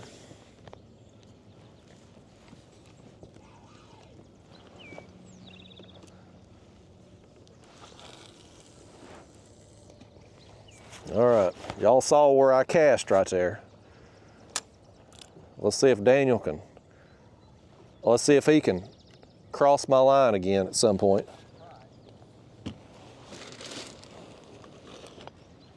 I got that area over there where you're getting them at good and baited with all the casts I made.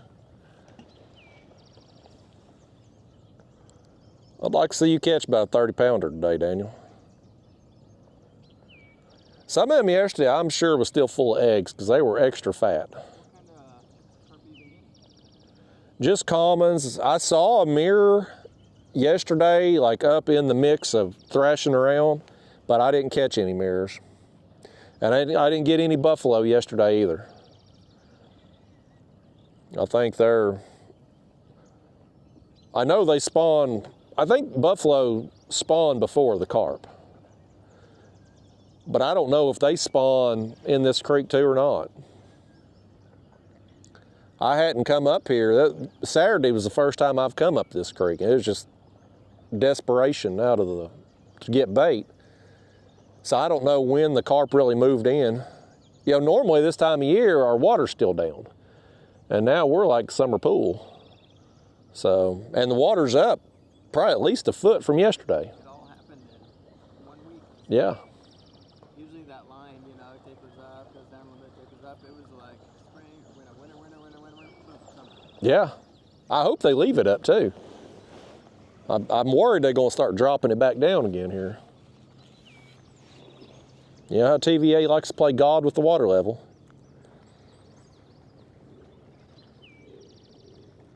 Well, it took you longer than 3 seconds on the second fish there, Daniel.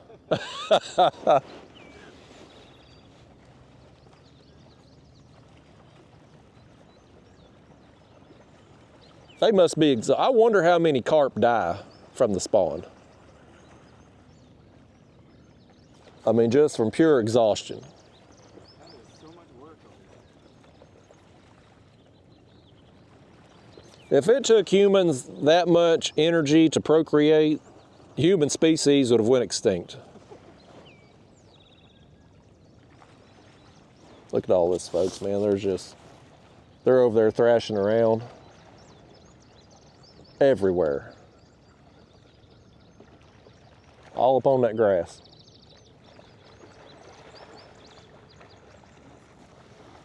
Oh, Daniel brought a camera today too. Was that the original GoPro you used to have, or did you get a new camera? That one's finally bricked. So I got this one on a Black Friday deal. Oh, DJI, huh? The GoPro 11. GoPro 11, okay. I guess footage of these. I know how to use it. Played around with a couple of the settings. The old one was basically you turn it on and you're getting video. Yeah. Yeah. This has so many modes and settings. Too complicated. Yeah, I like things that are simple. I like just turn it on and it work. I put my gear on 4K 30 and call it a day.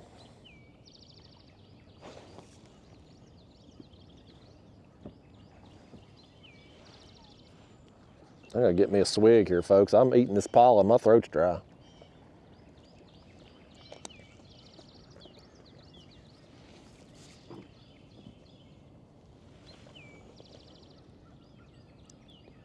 Is that your kayak moving or did your line jump?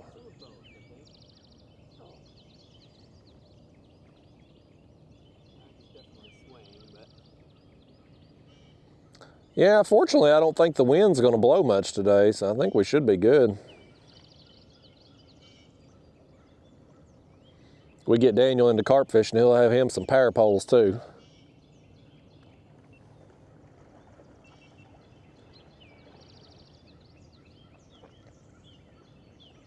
I'm definitely interested in that native 10-footer, Daniel. That might be the next kayak I pick up. You're trying to film me, but your camera's pointed to the left.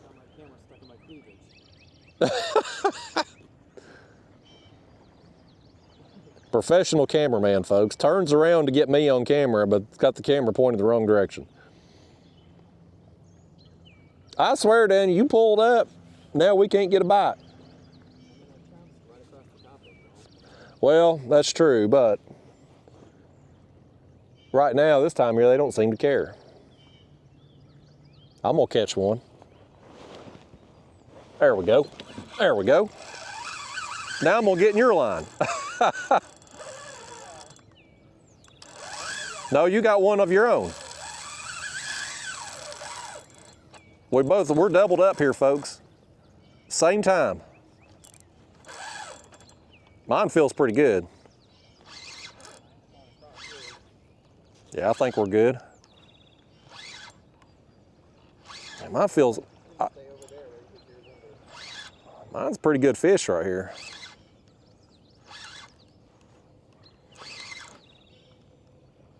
Yes, sir. I got line on my reel today. Last time I kept... Yeah. 30 feet of line. 30 feet of line for fish that make 100-yard runs. Well, how about that? We double up at the same time and no tangles. Mine's coming at me here. He's coming right at me. I'm curious to see this one. He feels good. Yeah, it is pretty good. I done got mine in, because I'm professional. Daniel's over there still.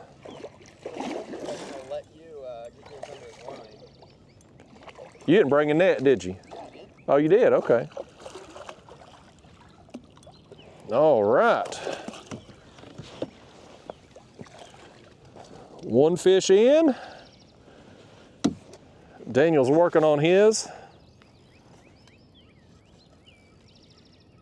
He brought a bass net for carp. I hope you get one that'll fill that net today. Well, it's a good thing you're only using one rod. He's got you spun around all over creation.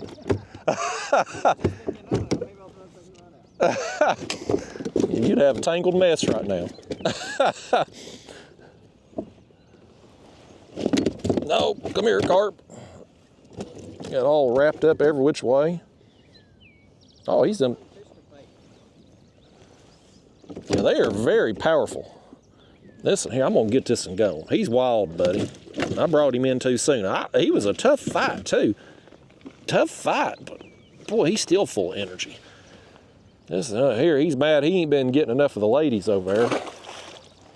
They've been rejecting him, and he's mad about it, I reckon. Well, I didn't let mine go. We can't compare, so tough break. Yeah, let them decide, by gosh. They'll take my side because you're 3 hours late getting out here. And I'm 30 feet away from you, so. It's going to look smaller because you're so far away.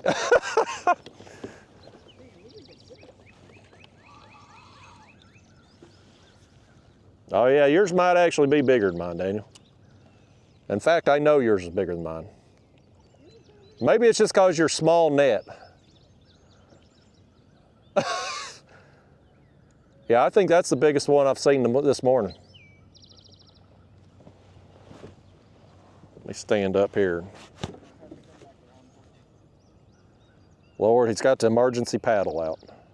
We got, somebody call Power Pole and tell him Daniel needs to place an order. I got grounded coming in, not right in, but around that first bend. Oh yeah. Oh yeah, I should have told you to go around that pole.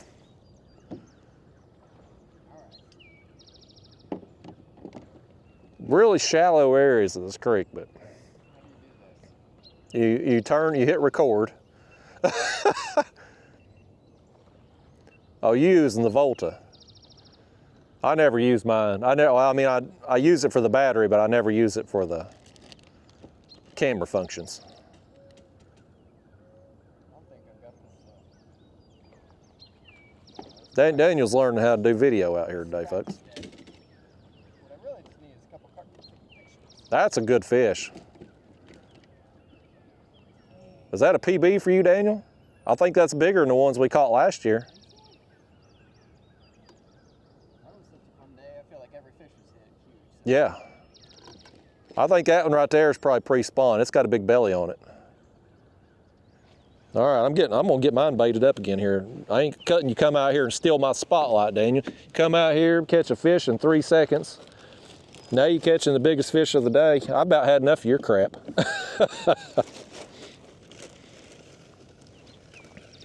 Old Daniel over there always got to show me up on camera.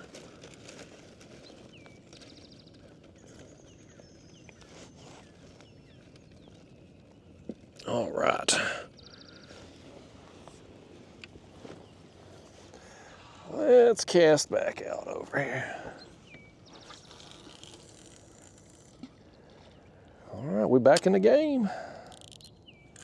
Loosen that drag up again.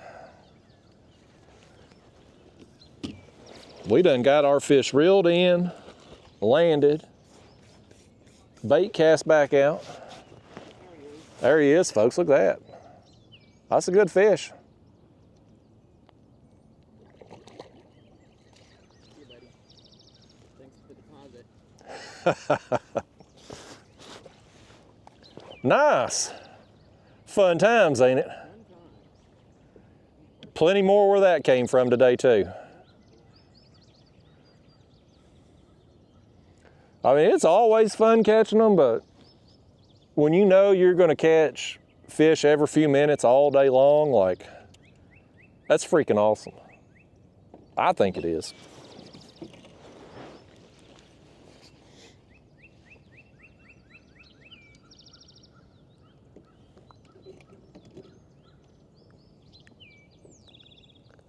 I look at your kayak and I think about you the same way I thought about Ryan when I seen him setting in his backwards. It's like, you ain't got no leg room. Well, I'm sure.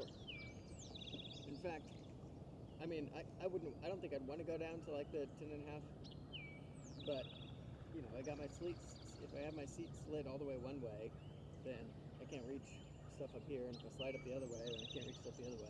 Yeah, it's true. Nice to have things a little bit more compact. Yeah. I don't want to give up the length for it. Yeah.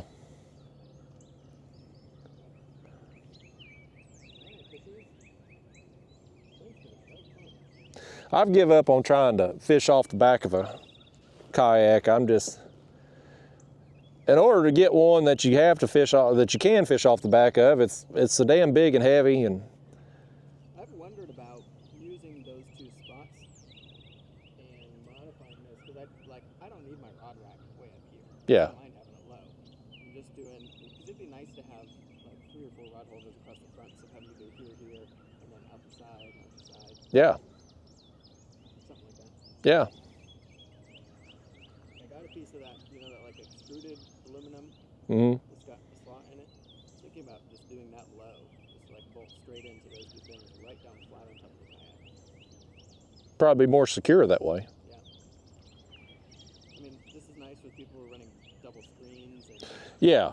Well, that's what it's made for, is electronics. It ain't made for like what we would want it for with the rod holders. That's why I was wondering how sturdy it was. Cause link on there.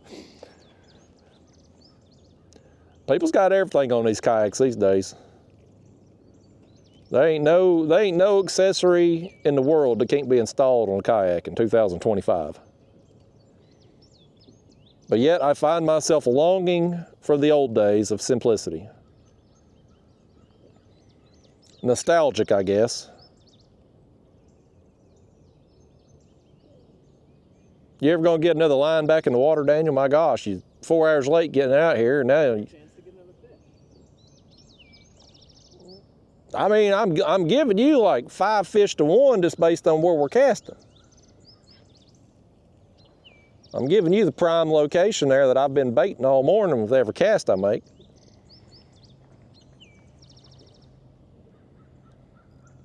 I might even put on a worm here in a few minutes. I got 2 days left in the month to try to get 1 more inch on my score on that slot tournament, or I'm gonna lose, Daniel. So I gotta go catfishing tomorrow. What's the slot size? Under 30 inches, 29 3/4, the biggest we can score. 1/4 inch increments? Mm-hmm. Oh, fish.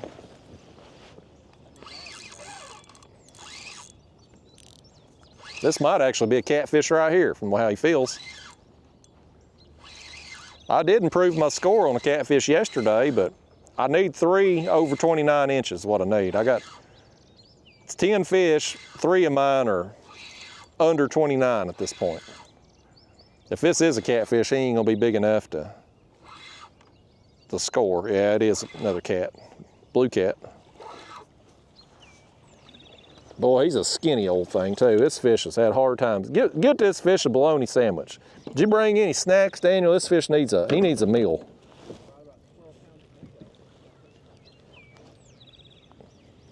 Boy, he is covered. I want y'all to look at this fish here when I get him undone, buddy. He is covered in mud. He probably had to swim through. He probably had to swim through the mud to get in here. There are some parts of this creek that you can barely get a kayak through. It's one of the nice things about it, because we don't have a lot of boats because look how muddy he is, all up his back. Skinny old thing. I mean, he's sunk in there around his spine. He's so skinny.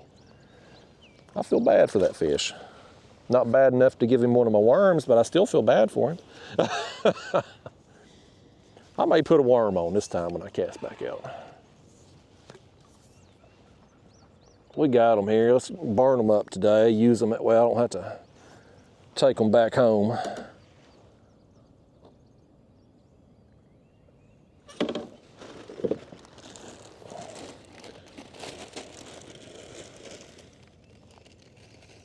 You over there on your phone, Daniel? Thought he's over there. He's too cool for fishing. He's got to be on his phone today. I can't be on mine. My phone didn't charge last night for some reason. I got like 20% battery. Well, but you know what? My alarm went off, and I woke up before my alarm because I was excited to come out here. My bladder was more excited than I was, so that's why I had to wake up, but still. Yeah, let's put a worm on.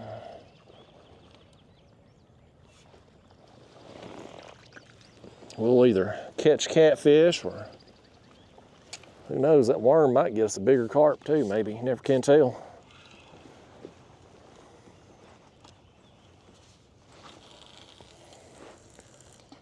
right, we back in the game again. We just need all them carp over there to finish up and come over here. All right. Kick back, relax. This is where it's at, folks. I mean, just easy fishing, relaxing day, beautiful weather. We've had some amazing weather lately. Wind has been up a lot, but we've had some beautiful days. Temperatures in the 70s here. It's been amazing. Daniel's been way too busy to go fishing. Ain't it something, Daniel, like you start a business around fishing and then you never have time to actually go fishing? It's the worst. I mean, it's got to be a hard life. Don't do it if you like anything. You spend all day having to think about fishing, but yet can't ever actually go out and do it. All those business books talk about take your hobby and figure out how to turn it into a business. Don't. Not if you want to keep the hobby.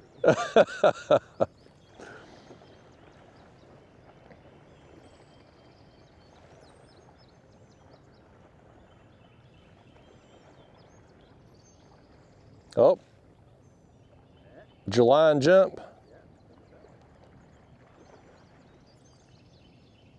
It's tough to tell with you because your kayak's always moving. One of those Hoovers is out there working around. You watch and see. Next time we fish with Daniel, he'll have parapoles. There it goes. He's hooked up.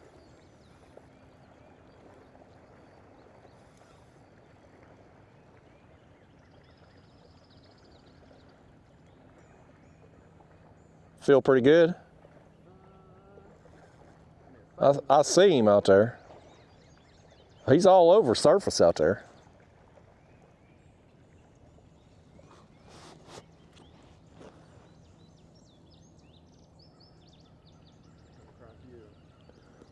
No, you got plenty of room. How many times did you get crossed over yesterday, fishing with multiple rods? 0. 0 tangles. I caught 1 tree. That was about it. I was only fishing 2. Well, it's like ASL, 1 rod's plenty.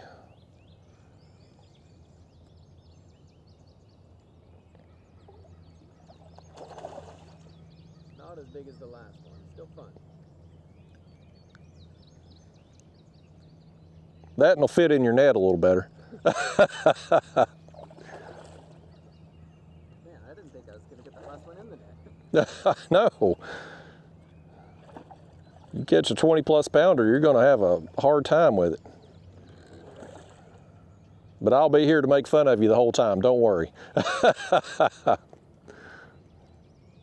got a big old tapeworm right there.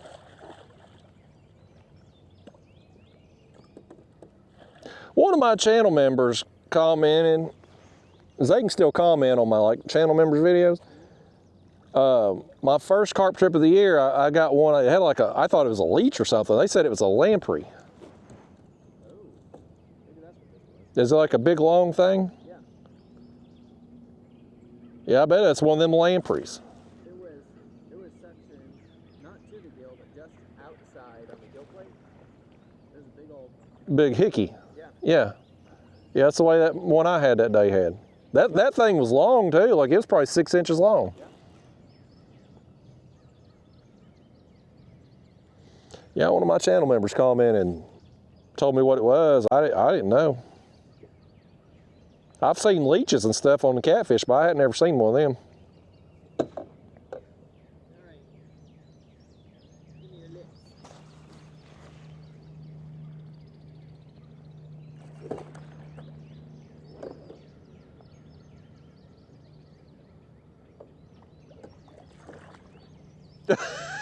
Daniel over there trying to hold that carp like a bass. So slimy.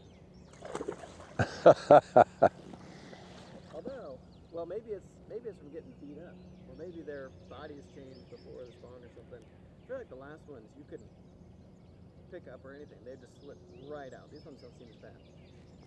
Or maybe it knocks their slime off during the process, maybe. It happens with trout and stuff. I mean, that's why so many of them get growing disease and all that. You know, they knock all that slime off and then they get infected. Could be. Yeah, could be. I'm fascinated by these carp spawning. I mean, I need to research more about it to find out, like, is it moon? Is it water temp? Water conditions? Like, what triggers it? Yeah.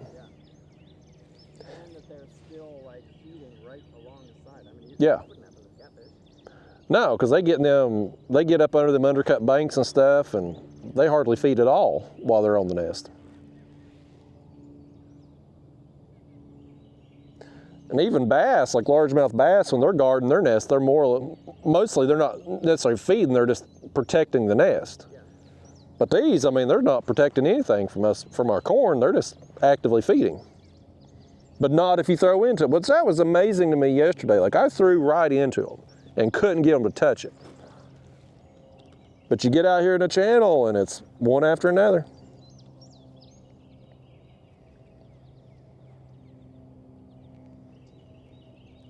I'll probably come back here. I got to fish for catfish for a few days, but I may come back here next weekend and see how many of these. I'm sure the spawn will be over then, but I'd like to see how many are still here.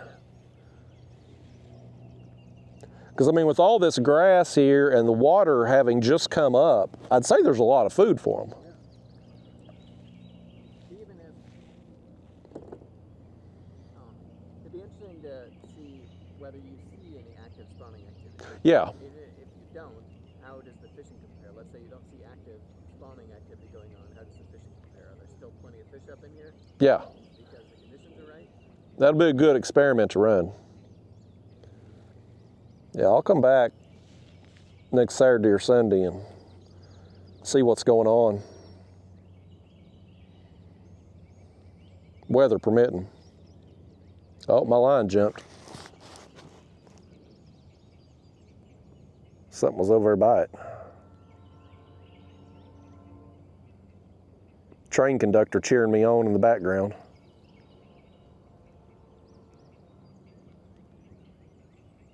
Well, my line jumped. He was over there, but he didn't get the bait yet, or the worm. He heard my cast and he was like, nah, forget that. Yeah, he's like, oh, there's another bait where I want to eat it at, I'll go over there. Most of my fish, though, I had a rod cast just in front of where you're set up, and I had another one down there where yours is at, and most of my fish was coming on that one. Probably because they were coming that direction, probably. But yeah. I just set up here because when I come in this creek, I worked my way up till I saw all of that, and I was like, I'm gonna get right in front of them.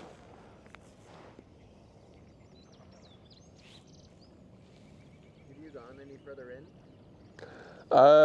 Not this weekend, I haven't. I've gone in the past, I've explored this creek. I actually found there's a road that goes through about a mile up here, and I thought I could drop my Hobie Lynx in there. But I went last week to take a look at it. I'd seen it from the water. Oh, you got a fish. Oh, he hit it. But when I went by that road, there's no trespassing signs everywhere. I guess other people have tried to get in the creek there. What's that ramp and picnic pavilion? Is that a neighborhood or is that somebody's? Neighborhood down there. Yeah, that'd be ideal too. Yeah. A lot of places it looks like you could slide in closer to here, but I ain't found it yet. That launch we use about the closest one. It's a good haul to get up here. But the good thing about this being so far away is you don't ever see anybody here. I think if it was closer to civilization, you'd have people just, even if it was just kayaks exploring, there'd be a lot more people around.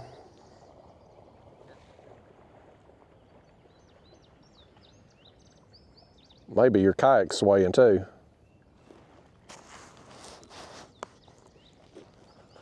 Your kayak moving around drives me crazy, Daniel. It's like I like to be perfectly still when I'm carp fishing. Yeah. I should have brought another anchor and it could have at least. Yeah, do front and back. Or a drift sock. I actually took the drift sock out and then thought to myself, could we ever? Nah, there's no way we're gonna need it. If I had the drift sock on the front, taking that current Yeah. to the back. You'd for sure have a fish tangled in it though, the way they run.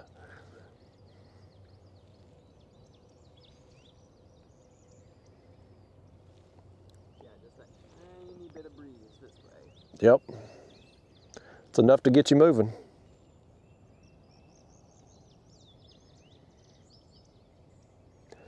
These power poles are super expensive, very overpriced for what they are, but I love them for carp fishing. That's the only thing I use them for. Have you done it? Didn't you test one time, like some of those fiberglass rods? I did. Yeah, I had the little thing that's screwed into your gear track and you drive a fiberglass, which here that would probably be fine because it's real soft mud. But if you got any kind of rock, you can't drive them down enough. Can, like, jack you, Yeah, lift you. yeah, Resting on them. exactly. The other, it slips, like there's no connection point. Every time you shift your weight in the kayak, you're popping that pole free. And even in this soft mud, like I'm working these free every time. I have to keep lowering them down.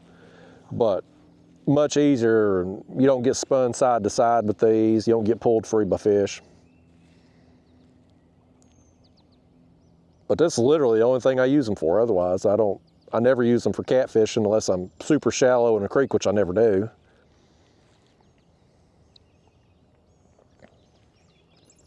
I am gonna take these power pole, one of them, to the ocean next year. Oh, he tugged on it. Let it go. In the ocean, your kayak would have to be sitting on sand for those things to work.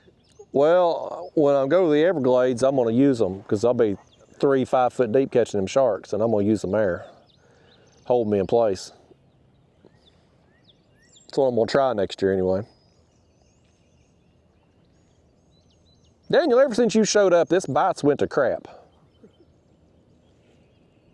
I don't know, we've had 5 fish?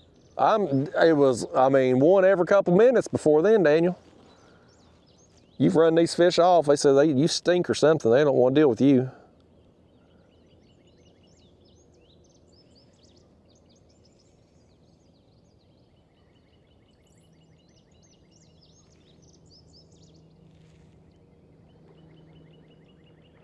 You didn't bring much of a conversation with you today, Dan. You're boring these people to sleep. Start catching fish. It does help to catch fish.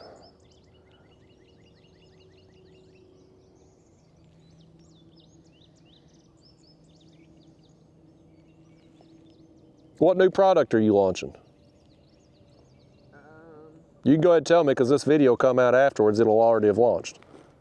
We have, it launched Friday, so it's already out. Oh, it's already out. Yeah. It is a variation of a sinker slider. Oh, the breakaways. Yeah. Okay, yeah. I already seen that then. I thought there was something maybe I didn't know about. Nope, those. Oh. Well, that's a pretty handy tool. I mean, I don't use sinker sliders personally, but if you do, and you get hung with a traditional sinker slider, you're going to lose your whole rig. Yeah. How much pressure do you have to pull to break that thing? We need to do some testing to actually, because I want to publish that number. I just don't know what it is right now.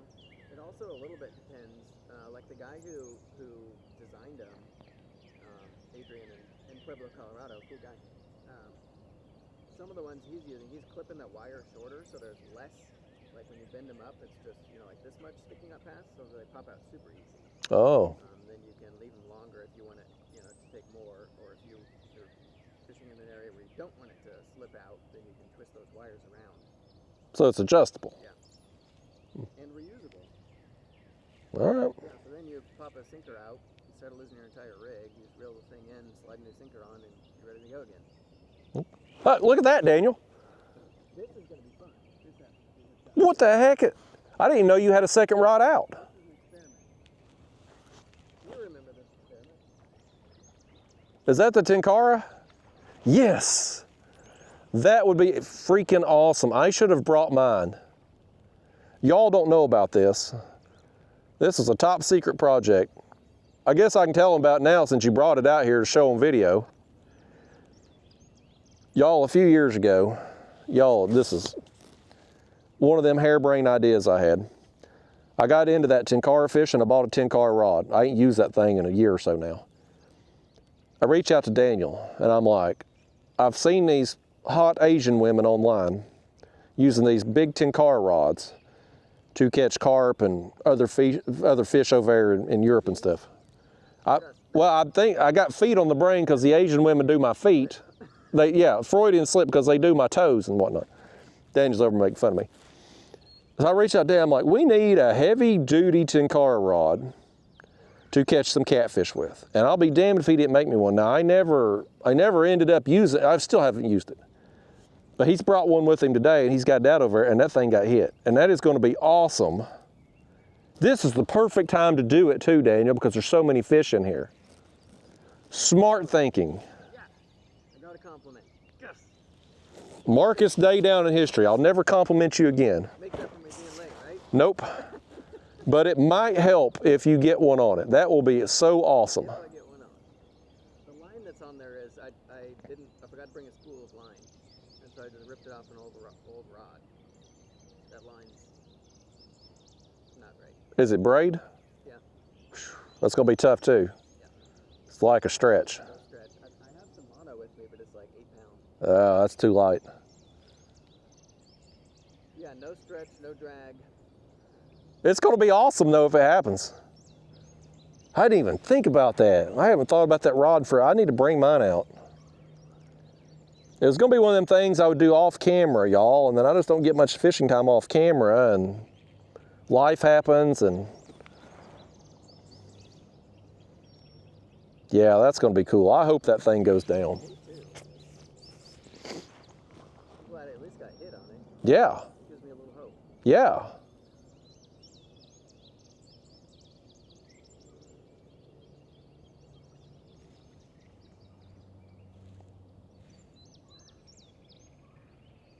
Yeah, now would be ideal for that because they've been swimming right beside us here. They don't give a crap that we're here right now. The thing about the people who are using tenkara rods or carp is they're doing it on a float. With a float. So then the carp can take and move that thing around.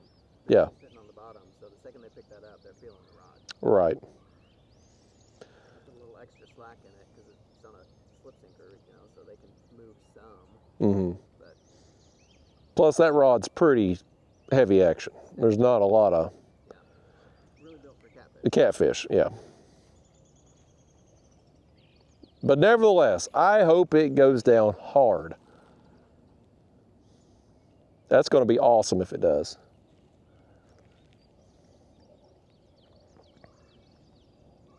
Be nice if my rod would go down. My bite died as soon as you got here, Daniel. Good thing I caught them early. And then catch some fish. Could put another rod out, I may end up doing that. I can move mine like towards that bank and off some. Yeah, I don't know. Well, it's weird. Yesterday they were spawning on both sides. But today, I ain't hardly seeing much action over there on the left. It's all, the fish that are left are over here on this side. I came in like right after that tall tree, that whole grass was all filled up with them. Oh, was it? Yeah. Yeah, I passed a few on the way in here, but it seemed like most of the fish were up here in this section of the creek. Which this is the widest area in this creek. Well, I say that, and there they are over there busting.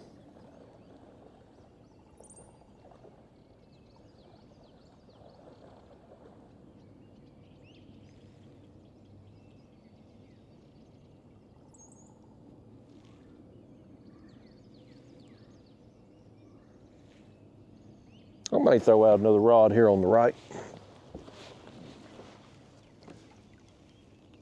Just because I'm impatient. I might put a worm on it too. I also brought a bag of my kids' Easter candy. Easter candy? For me? Got gummy bears, airheads. I was thinking like Oh yeah. have some fun with the second rod. I bet you they'd eat a gummy bear. I guarantee you they'd eat a gummy bear. And the gummy bear would probably hold on too. It'd probably be easy to keep it on the hook.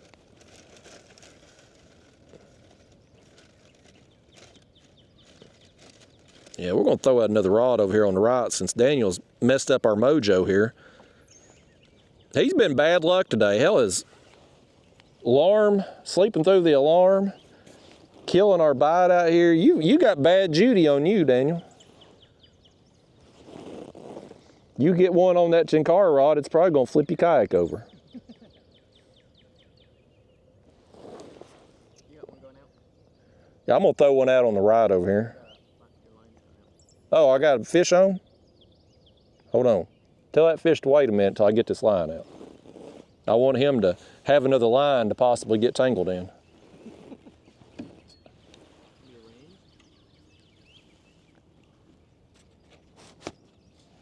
I think he'd give up on it. All right, let's cast one out over here, folks. I'm gonna throw that one right in there.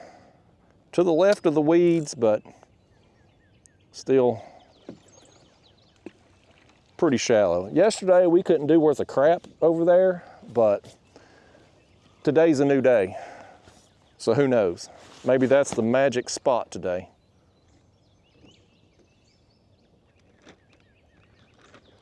Every day's a new day. Except for Daniel, and it's Groundhog Day every day he wakes up because he does the same thing. Every day. Works. But the lamest thing you can do, Daniel, work. I'd rather just go fishing myself.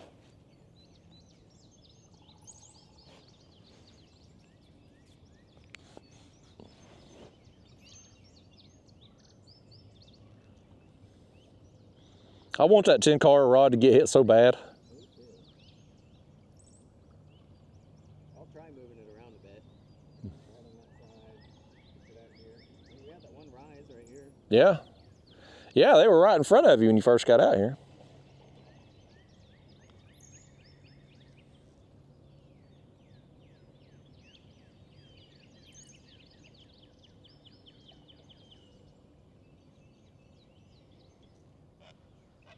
Here comes the birds. I always thought them herons, when they fly, they look like pterodactyls. Yeah. Y'all remember pterodactyls when we was a kid to show them dinosaurs, flying dinosaurs? I don't know if pterodactyls were a real dinosaur or not. Do you believe dinosaurs were real, Daniel? Oh, you got a fish on the Chinkara. Oh my gosh. Well, amateur. That's a lesson. Oh man, it was swimming. He came up to the surface. Like I saw him before I felt him. Oh. He came straight up to the surface. So I was trying to catch up with him. Dang. Well, that's 2 bites on it now, though. I need to move this rod over here. Man. Well, he would have eventually set the hook on himself. I mean, you ain't got but just, how much line you got on her? 10, 15 feet? Yeah, 12, 15. Yeah.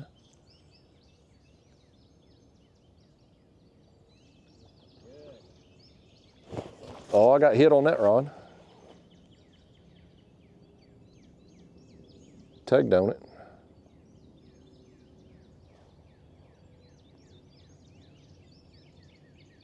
You better duck too, because if that hook flies out, it's coming at you full speed. You're gonna put your eye out with that thing, Daniel. A little bit too long. I should be able to just like swing. Yeah, it is a little long. You've never heard that before. He didn't get it. Daniel's lived a sheltered life.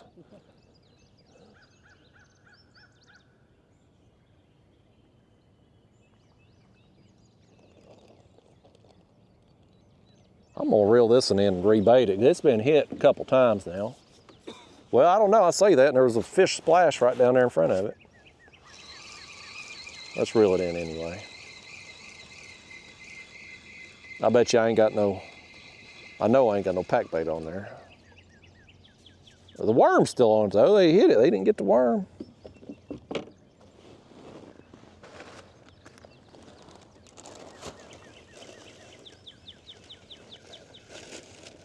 Load it up.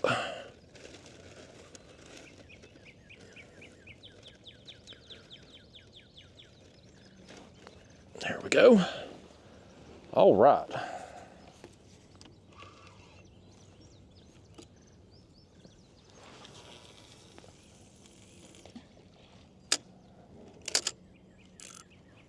All right, there we are again. Let's see if that one can do any worse than the last one. Damned old Daniel messing up our mojo. I promised him a fish every 2 minutes. He drove an hour and a half to come up here, and now we can't get a bite. Well, I got unedited footage to prove it was happening until you got here. There must be something on your kayak that stinks. They don't want no part of it.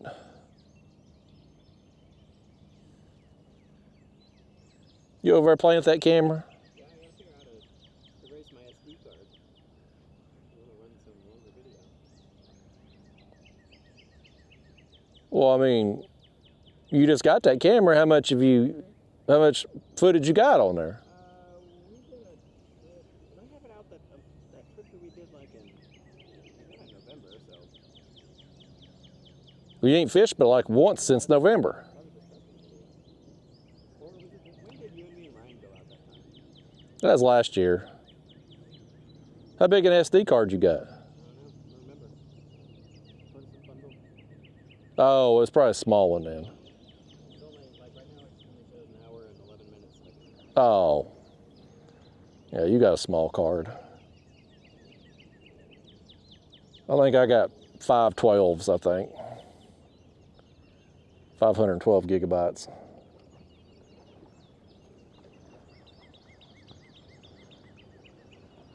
Which my unedited videos, they're usually around 90 gigabytes, so it takes quite a bit of footage or SD card space to film them. Have you uploaded anything to YouTube lately, Daniel? Yeah, that new product video. Was YouTube uploading exceptionally slow for you? That thing was only like a minute and 10 seconds. Oh, I wouldn't have noticed. yeah, that's true. My last video I uploaded was going so slow, and I'm like, man, something's wrong with my internet. I did a speed test, and my internet's fine. I'm like, I think it's YouTube throttling it. So I don't know what was up.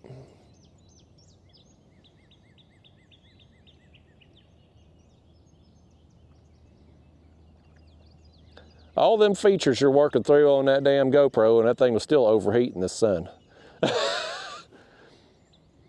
I thought about using my GoPro today, that way I wouldn't have to use microphones, because I know nobody can hear you with you being a low talker. But I knew it would overheat. I knew when the air temperature hit 68 degrees, that was going to be it for the GoPro. I didn't want to bring the Action 5 with the 2 microphones, because that thing don't save the audio. It don't sync it right with the video. I have to go in after the fact. It's a huge ordeal. And I've had a light sensor problem with it too. It just shows up intermittently. This Action 4 works, but you can only have 1 microphone Bluetooth with it. That's frustrating. Yeah. One of these days there'll be a camera that just does everything I want. And it works, and when it happens, I'm gonna buy 2. That way when one breaks, I'm gonna have another.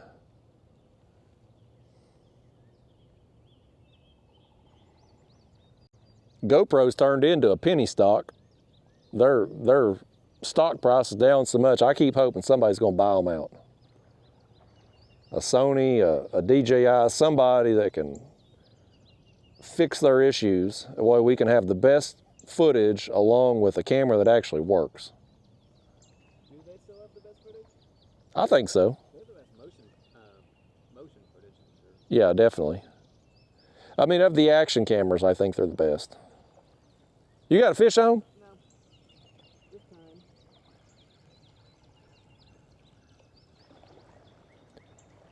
What color corn have you got on your hair rig? Yeller? Oh, that's probably the problem. My pack bait's packing it too tight so it's not spreading out. No, that's good. I mean, you don't want it falling off super fast, as long as it's there.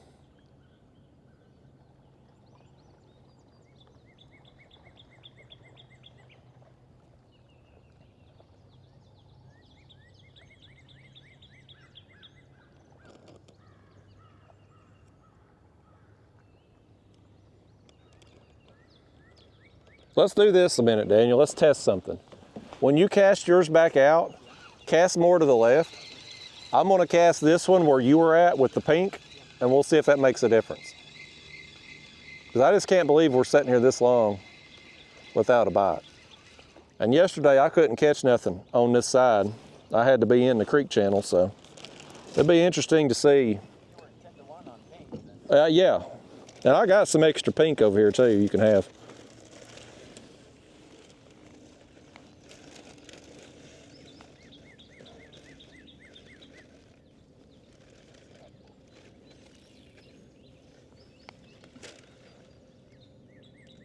Put us a worm on it too. We apparently got some water down in our worm container when I landed a fish or something. They're sopping wet.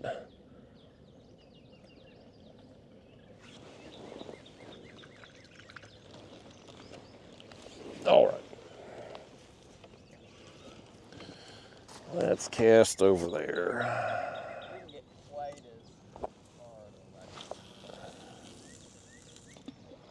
Did I cross you? I think I'm good. All right. Let's see what that'll do.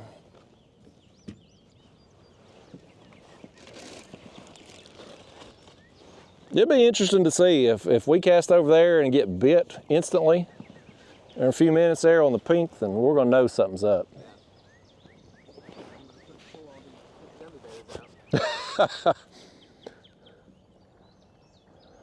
You put your worm on the hook?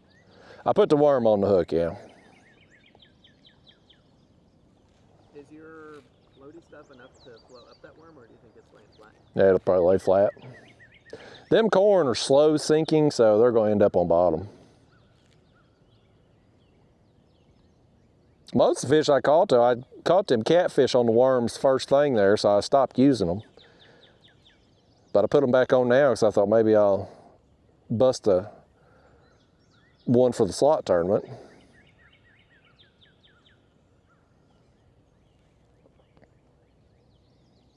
You had any skipjack down your way lately? No. It's been tough. Been tough here. I've heard they finally showed up at some of the spawning areas, but they were late, way late this year, about a month late. Which might be why I ain't been able to find them. I've been fishing places that they would normally be, and they just ain't been there yet.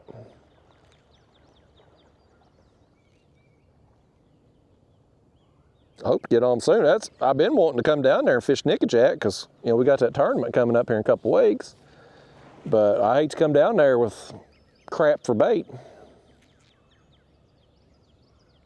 That water is going to be a lot warmer than it's been the last 2 years. Yeah, it warmed up fast this year. We're already mid-60s out here on the main channel. Normally it's May before we hit that.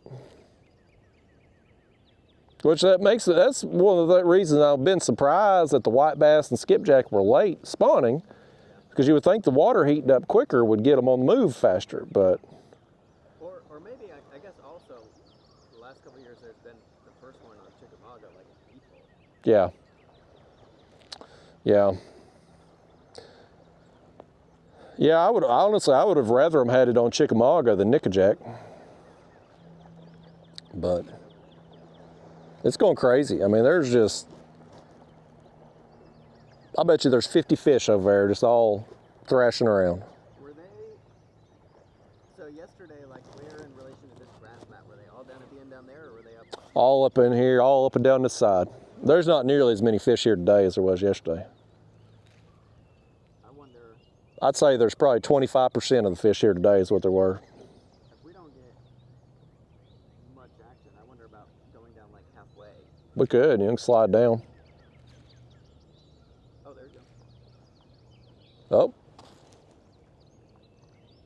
Yeah, Daniel, until you got here, I didn't need to slide down. I was catching them every couple minutes. If you get hit on that rod, we'll probably make an assumption about that pink.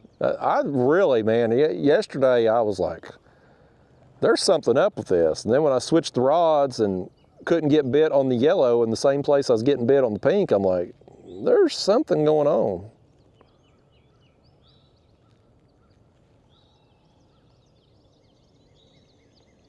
But I do think it really does matter to be in that creek channel versus on the sides, because I mean over here I ain't been getting hit for 2 days now.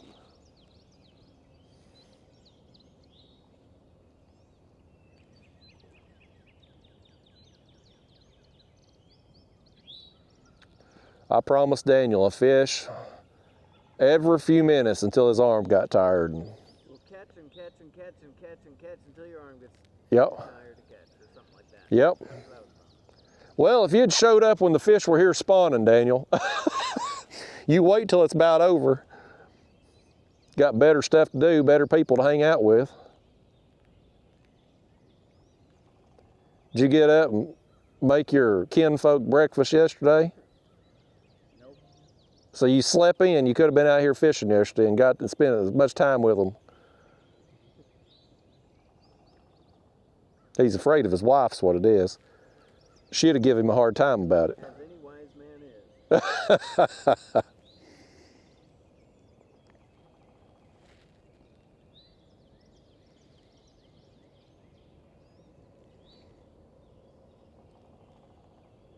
Them crumble cookies your wife got for the birthday was pretty good. Yeah. I think crumble's a little overrated. Well, I don't know that I'd ever had a crumble cookie. I mean, I've passed by their stores, but I don't know that I'd ever had one prior to your birthday.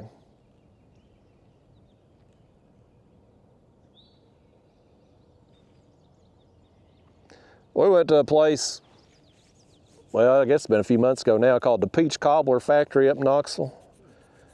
They make various kinds of cobbler. Well, it's called Peach Cobbler Factory, so it's going to get peach cobbler. Well, they're out. I mean, how does a peach cobbler factory run out of peach cobbler? Like, how is this possible? Look, this is a prank right now. You're playing a joke on me. Sure enough, it's out.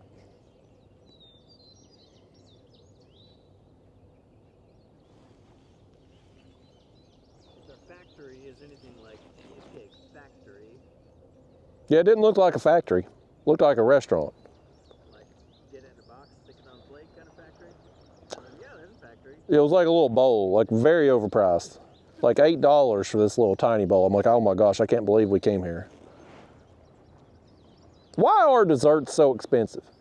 Like if you go to a restaurant, I never get a dessert because it's like $8 for a sliver of cake. Yeah, and unless the restaurant makes it or has something good, they're usually not worth it anyway. No. Every single time I see that description for, you know, like lava, brownie, chocolate, ooey gooey, whatever, like that sounds awesome. And they never. It never looks like the pictures. There's some stale old people sitting on the counter brownie. Even, you know, I love going to Donna's Diner because she's real cheap and food's good, but even her desserts are expensive compared to the rest of the menu. Oh, is it going to happen? Imagine that. We cast over there where Daniel's line was and we get bit.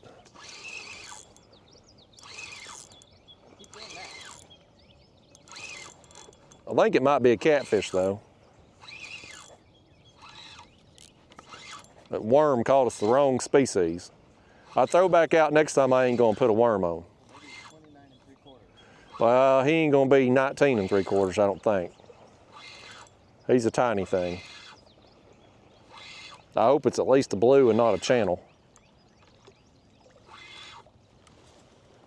No, 12 3/4. Yeah, he's way small. Come here, kitty.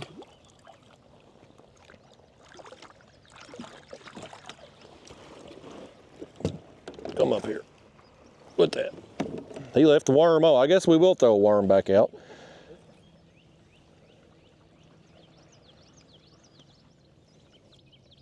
There we go. Get out of here, blue kitty. There's more flashing activity over there going on than there has been in the last half hour. You think?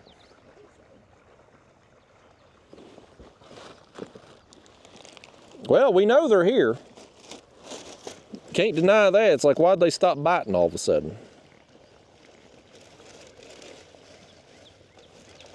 Just warming up. The only thing I can think of that changed was you. Definitely not the sun or Nope. warm. Nope, none of that. Just you. All you. You. My secret ingredient I put in my pack bag. I bet it was banana. You showed up with them daggone bananas, and now we can't get a bite again.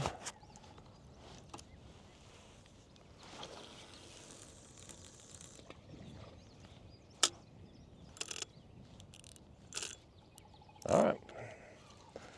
Let's see what happens here with it.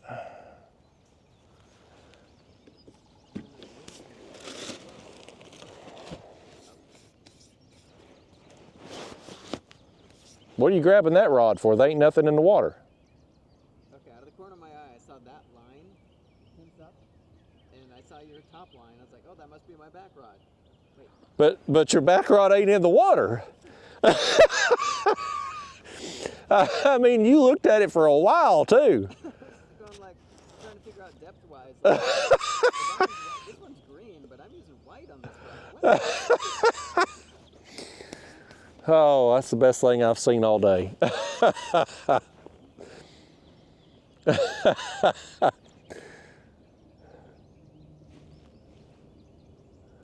could get enough wind that I could move my anchor over. Yeah, it's gonna blow you sideways now.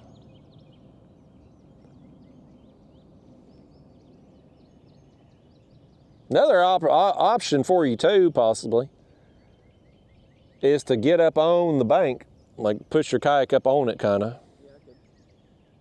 If I don't get anything on that 10-car rod, I'm just going to jam it down. But Yeah. I want you to get something on that 10-car rod, though. I don't have, I need to retie it, actually. All I have on there is an egg sinker right now, and I've just been pulling the stuff around it, but every time I brought it up, it's been clean. So if it moves around at all, it's nowhere near. Yeah. Yeah, you're leaving your pack bait behind. Or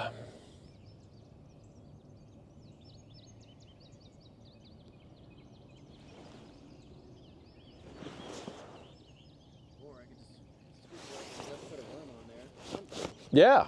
Well, yeah, I got extra worms here. You can put them on.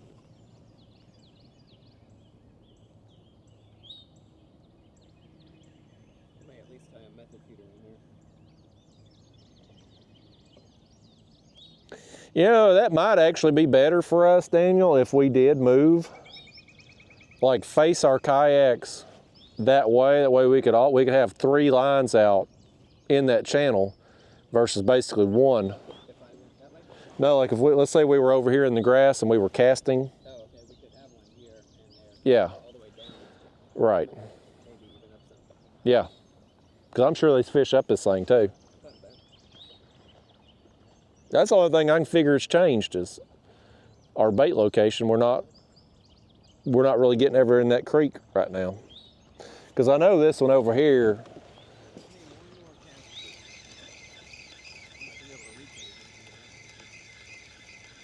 Yeah. Yeah, that's the thing. You move over here, you probably can't reach much with it.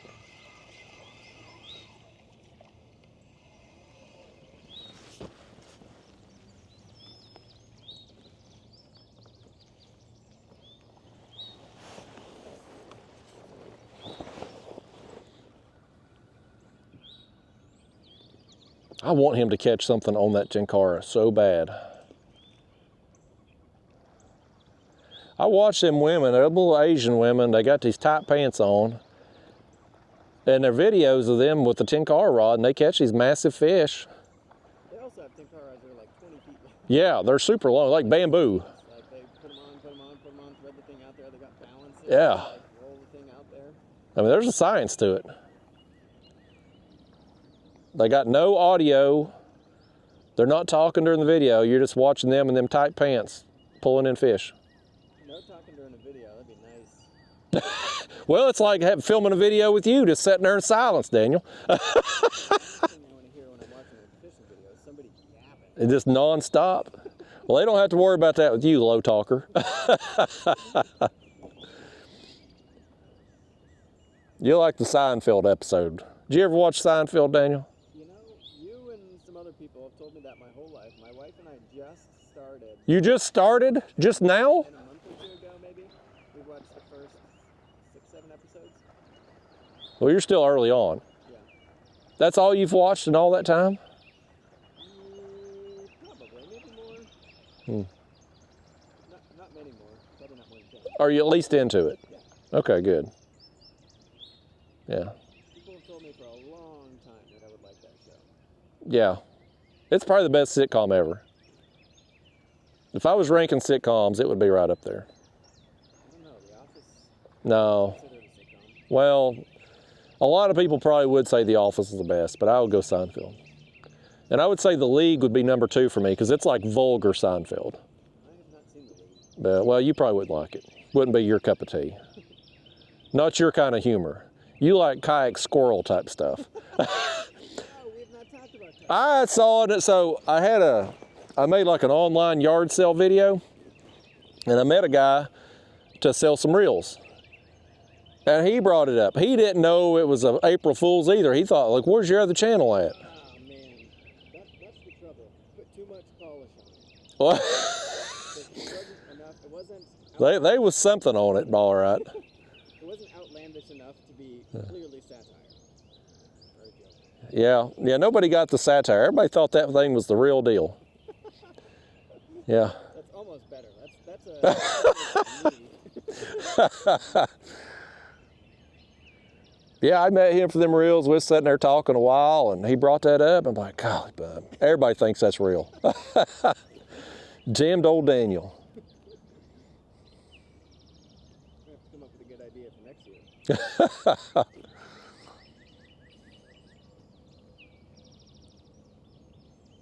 That's really funny. Yeah. It would be interesting to know how many people thought it's real, like would answer honestly. Like if we did a poll or something. I miss the good old days of like early email days and stuff where all the businesses, Google, whatever, would launch some new mysterious product that was actually funny. There's nothing funny. Yeah, I don't know that I've ever signed up for an email list in my life. I've been put on email lists, like if I place an order somewhere. Yeah. I don't know that I've ever voluntarily signed up for an email list. I don't know that I have either, apart from like you're going to get money off an order or something like that. Yeah, that kind of thing. I don't consider that voluntary though, because you have to do that to get the discount. Yeah. I don't think there's a business I'm like, I just want to hear more from you. Yeah. I don't know. There's some marketing guys who send out like tips kind of stuff. I'll sign up for their stuff with no intention of buying anything, just to get their info.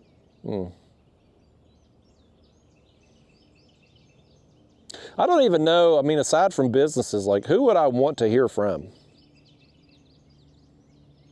Well, so much stuff, I mean, in the age of social media, like the email list used to be the only way to contact, apart from mailing a letter, mailing a newsletter. That's true. Social media has become the new email list. You can browse at will to find out updates from a brand that you want to follow without having to open your inbox.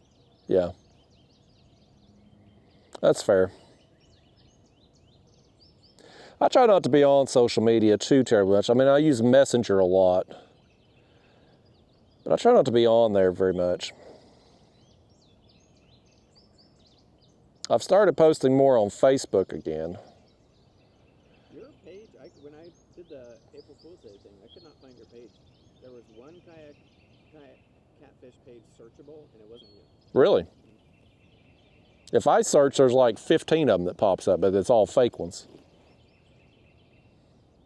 Are you posting only to you? Do you have it set to entirely private? You think you're posting, but nobody can see? No, because I'm getting a bunch of views on reels and stuff.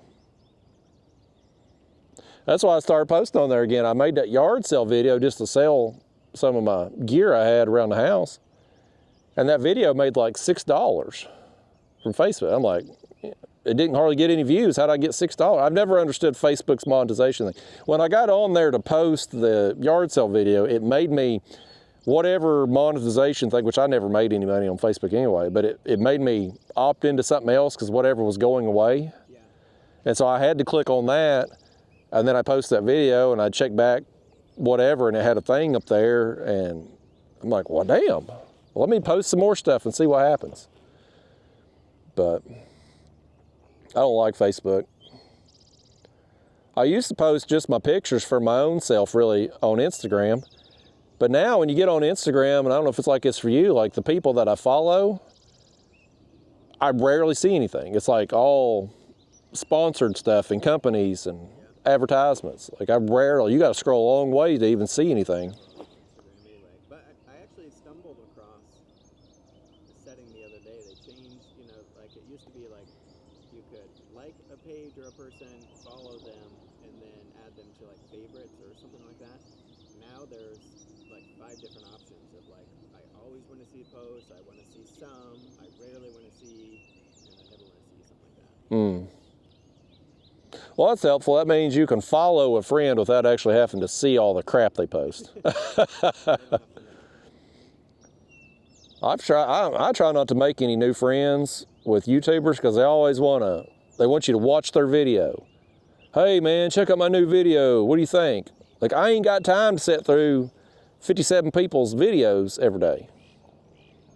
It's better just not have friends. There's a lot of content that gets produced. Every day. Every single day.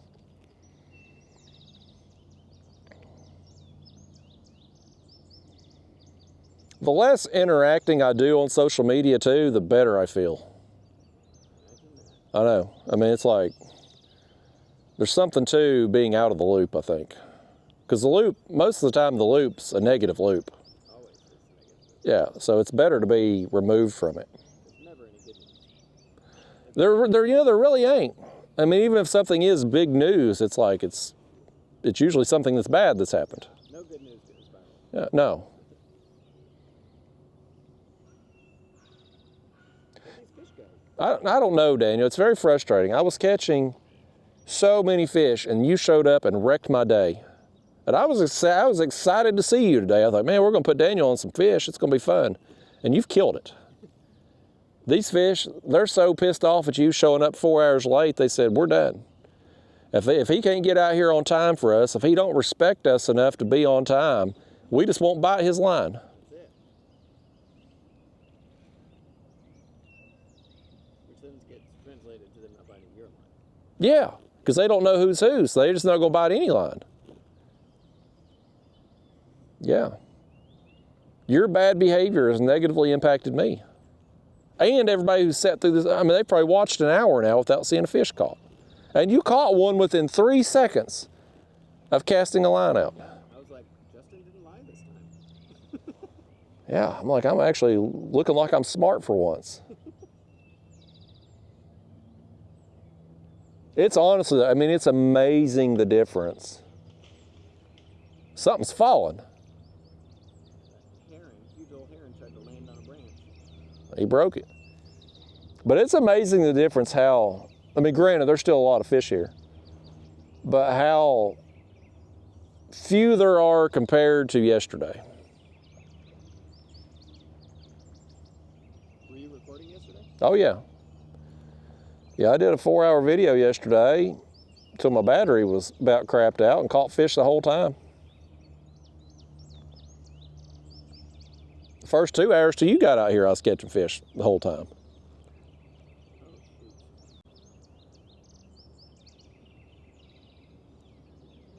Who you on the phone with over there? Who's more important than these people that's watching? I forgot I got a meeting at 11 to knock down Chattanooga. Well, not now.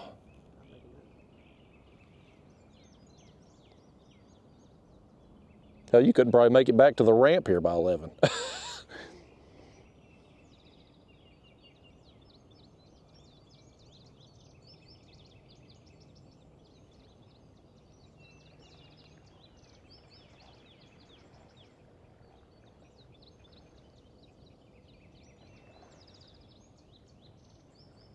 I'm wondering if we shouldn't mix something up, Daniel. What we're doing ain't working. Even moving the pink over back to the left ain't working.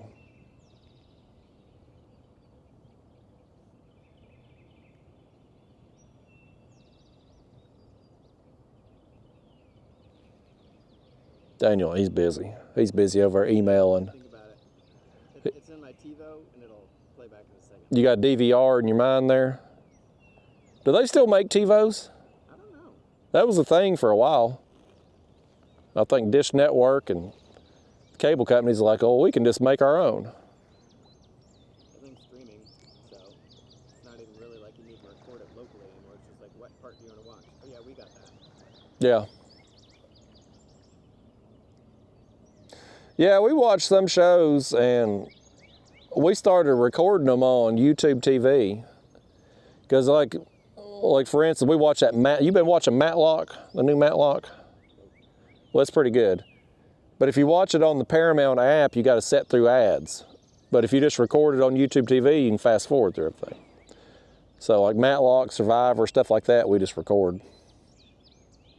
You punch it, you set it up one time on YouTube TV, it records the whole season for you. That's handy. Yeah, it's pretty nice. Or if it's like Wednesday night and I get to sit down and watch Survivor at 9 o'clock, it'll let you play from the beginning even though the show is actively on.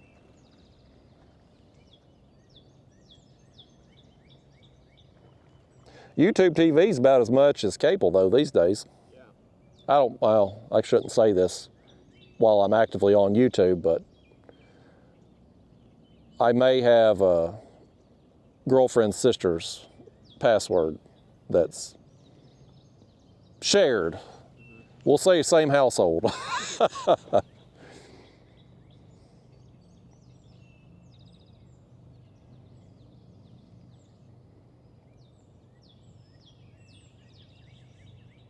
Where's the fish at, Daniel?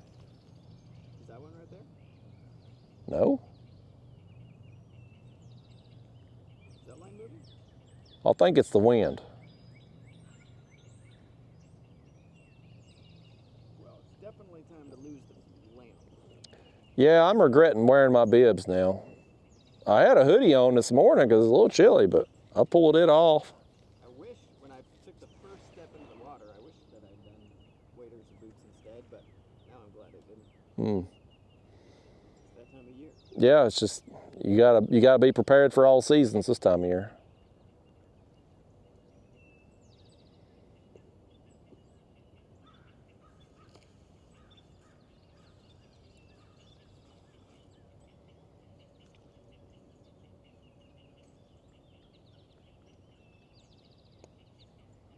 It's a good thing we didn't catch a fish right as I was taking my shirt off. As much as we talk about the importance of PFDs, the one time I caught a decent fish, like while changing my shirt, reeled the thing in, Yeah. roasted for that. Yeah. I mean, I'm not gonna knock any, like, they're right, should have a PFD on at all times. Just a bummer of the timing. Yeah. You'd probably catch more fish that size if you actually went fishing. I think you're right. Should do that more. I can't believe the bite has died, Daniel. I'm tore up about it. Oh, I am getting a little tap up there.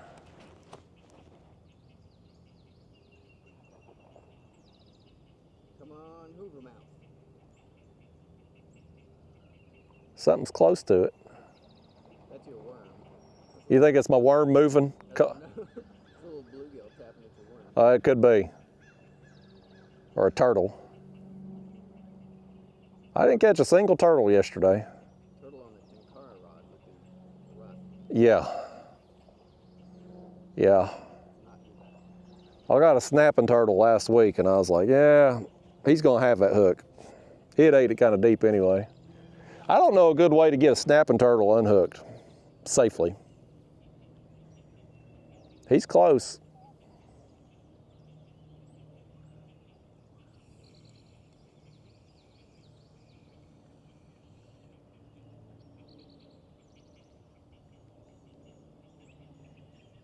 Tell him bite it, Daniel. Hell, we need some action on here. This is crazy.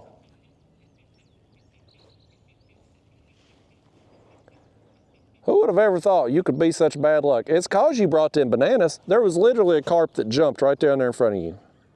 He's right in front of your line, and yet will not eat your bait. All because you got a banana with you. I don't even have a real banana with me. I should have. That's the trouble, is I didn't bring banana. You should have brought a real banana instead of the fake one. You got them little plastic ones that you used to stick in people's kayaks. You've put it in your own kayak, and look what's happened. That'll be a lesson to you. No fake bananas allowed. I have mixed banana in with carp bait before. They seem to like it. But they don't like you today. Oh, the Tenkara? You got all excited and jumped in the kayak there. You know what? I bet it wasn't a fish. I bet it was just your kayak moving in the wind. Could have been, and then bounced over a rock or something. Yeah. Got all excited for nothing. It's like you getting excited over this other rod that wasn't even in the water. You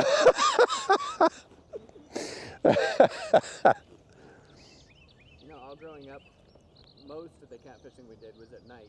We'd like go camp, you know, spend the night and put those little bells, brass bells or whatever. That sound, still forever, is implanted in my brain. Like, if I set my, that's what I should do, is set my alarm clock to that sound. And still, like, if I'm at my brother's house or our house or anything like that, somebody brings one of those bells out and like sneak into each other's rooms, ding, ding, ding, ding, ding, ding, boom, instantly up.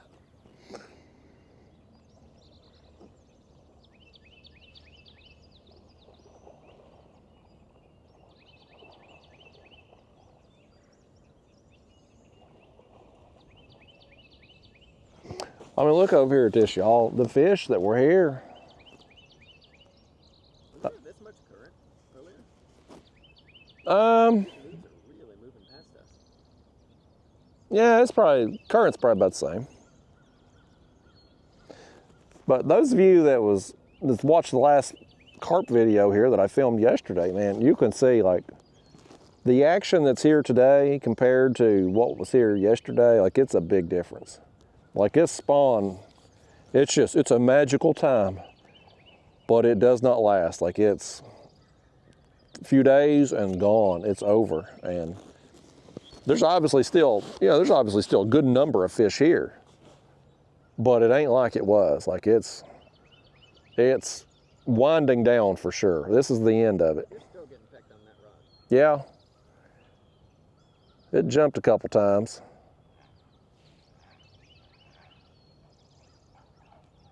Oh, there's a heron's nest up there in that tree.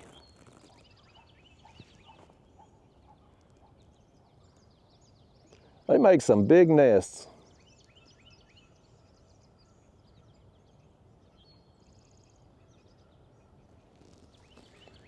We went to the Chattanooga, Tennessee Aquarium yesterday with our friends. Oh yeah? So you got time to go to the aquarium, but you can't come fishing. The penguin exhibit, they're all in there. It's like concrete everywhere, but rocks everywhere, so they can make their little nest. These two penguins kept taking rocks from each other's nest. When we get up, they take a rock from his nest, go over, get up, and take a rock, go back. They're stealing each other's rocks? How long have they been doing that? Years? I like penguins. I always feel bad though when you go to a zoo, everything's all trapped up. The last time I went, where'd I go? I didn't go to the zoo. I went up somewhere up in Pigeon Forge and they had a bear. I can't remember where it was at and they had a bear. Everywhere. Bears are everywhere in Pigeon Forge. Well, yeah, but those, you're talking about wild ones, but they had one pinned up. I'm like, that poor bear. I say that, but then I watch Tiger King and I'm like, that Joe Exotic guy, he's something else. I ought to let him out of prison. I mean, all he tried to do was hire a hitman on Carol Baskins. It's so bad. Oh. Is that a fish on his Tenkara, folks? That was a hit.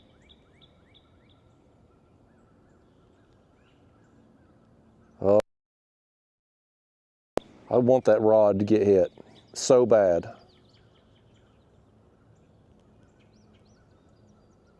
Such a tease. I got to bring mine next time. I wonder if I should put a bobber on it. Like that, they're definitely. I mean, that's the reason we use rods with soft tips. Yeah. Is that they can start loading up. It's not like no pressure, all the pressure. Right. It's hitting a brick wall.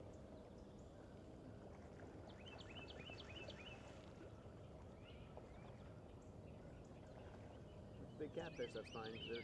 They're not nibbling. Right.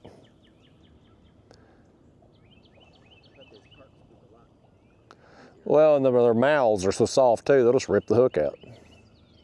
Catfish at least got a little bit more to dig into there.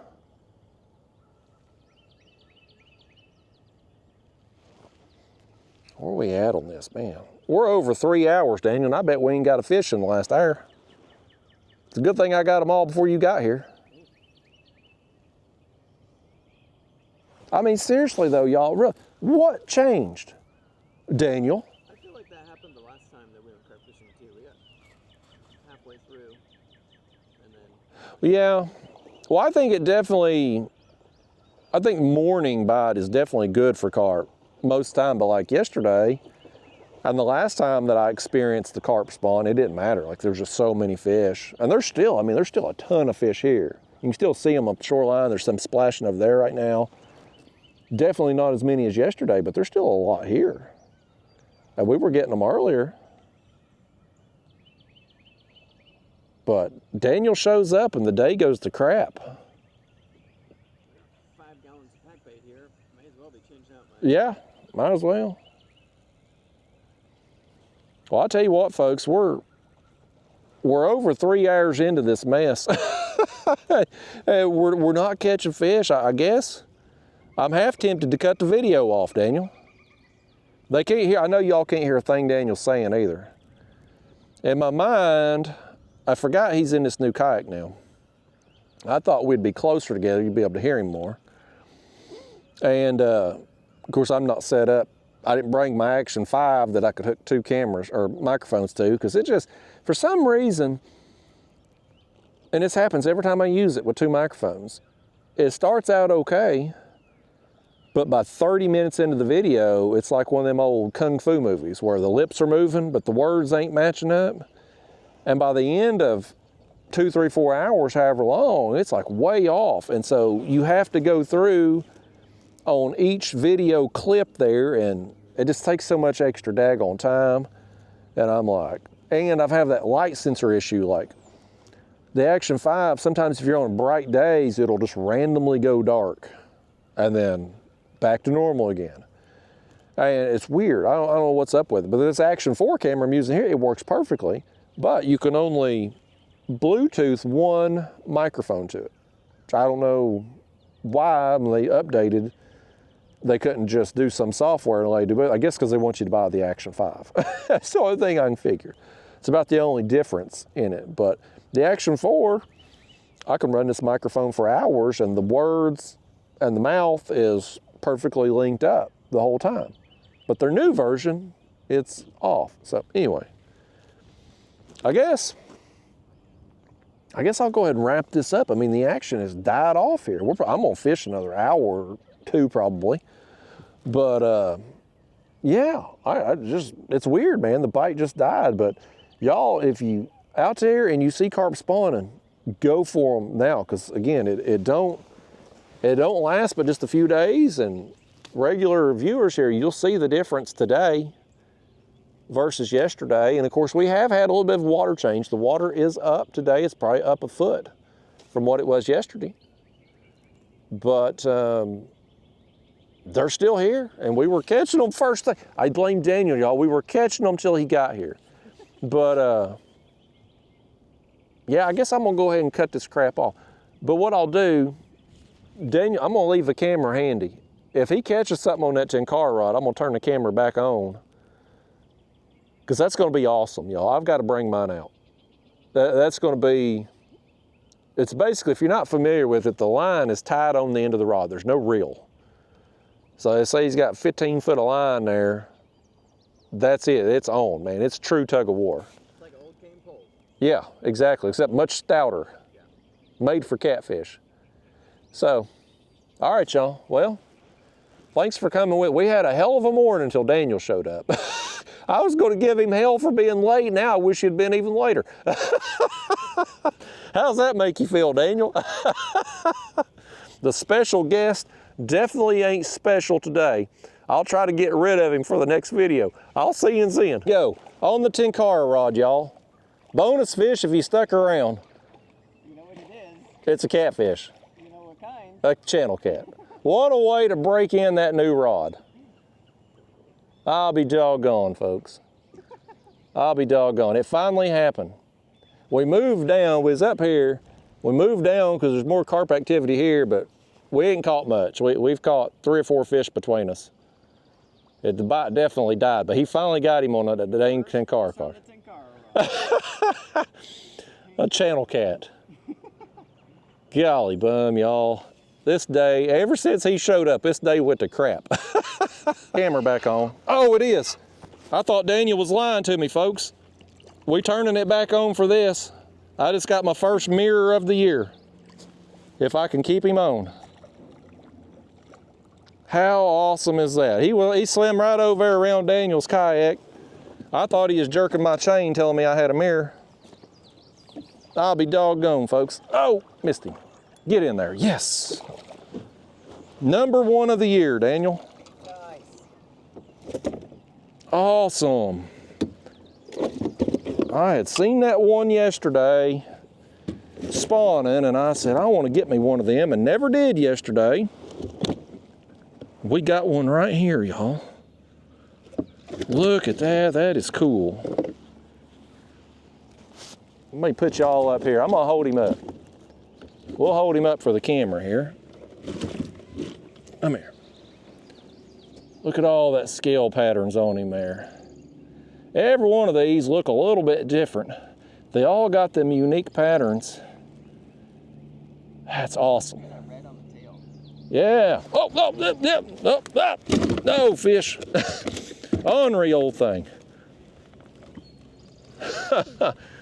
All right, folks. I thought Daniel's Tenkara channel cat was going to be the last one of the video, but maybe we're going to end it on a mirror carp. Who knows? We might catch something else out here too. Tell them bye. Tell them thanks for watching the video. I ain't telling y'all a damn thing. All right. Nice.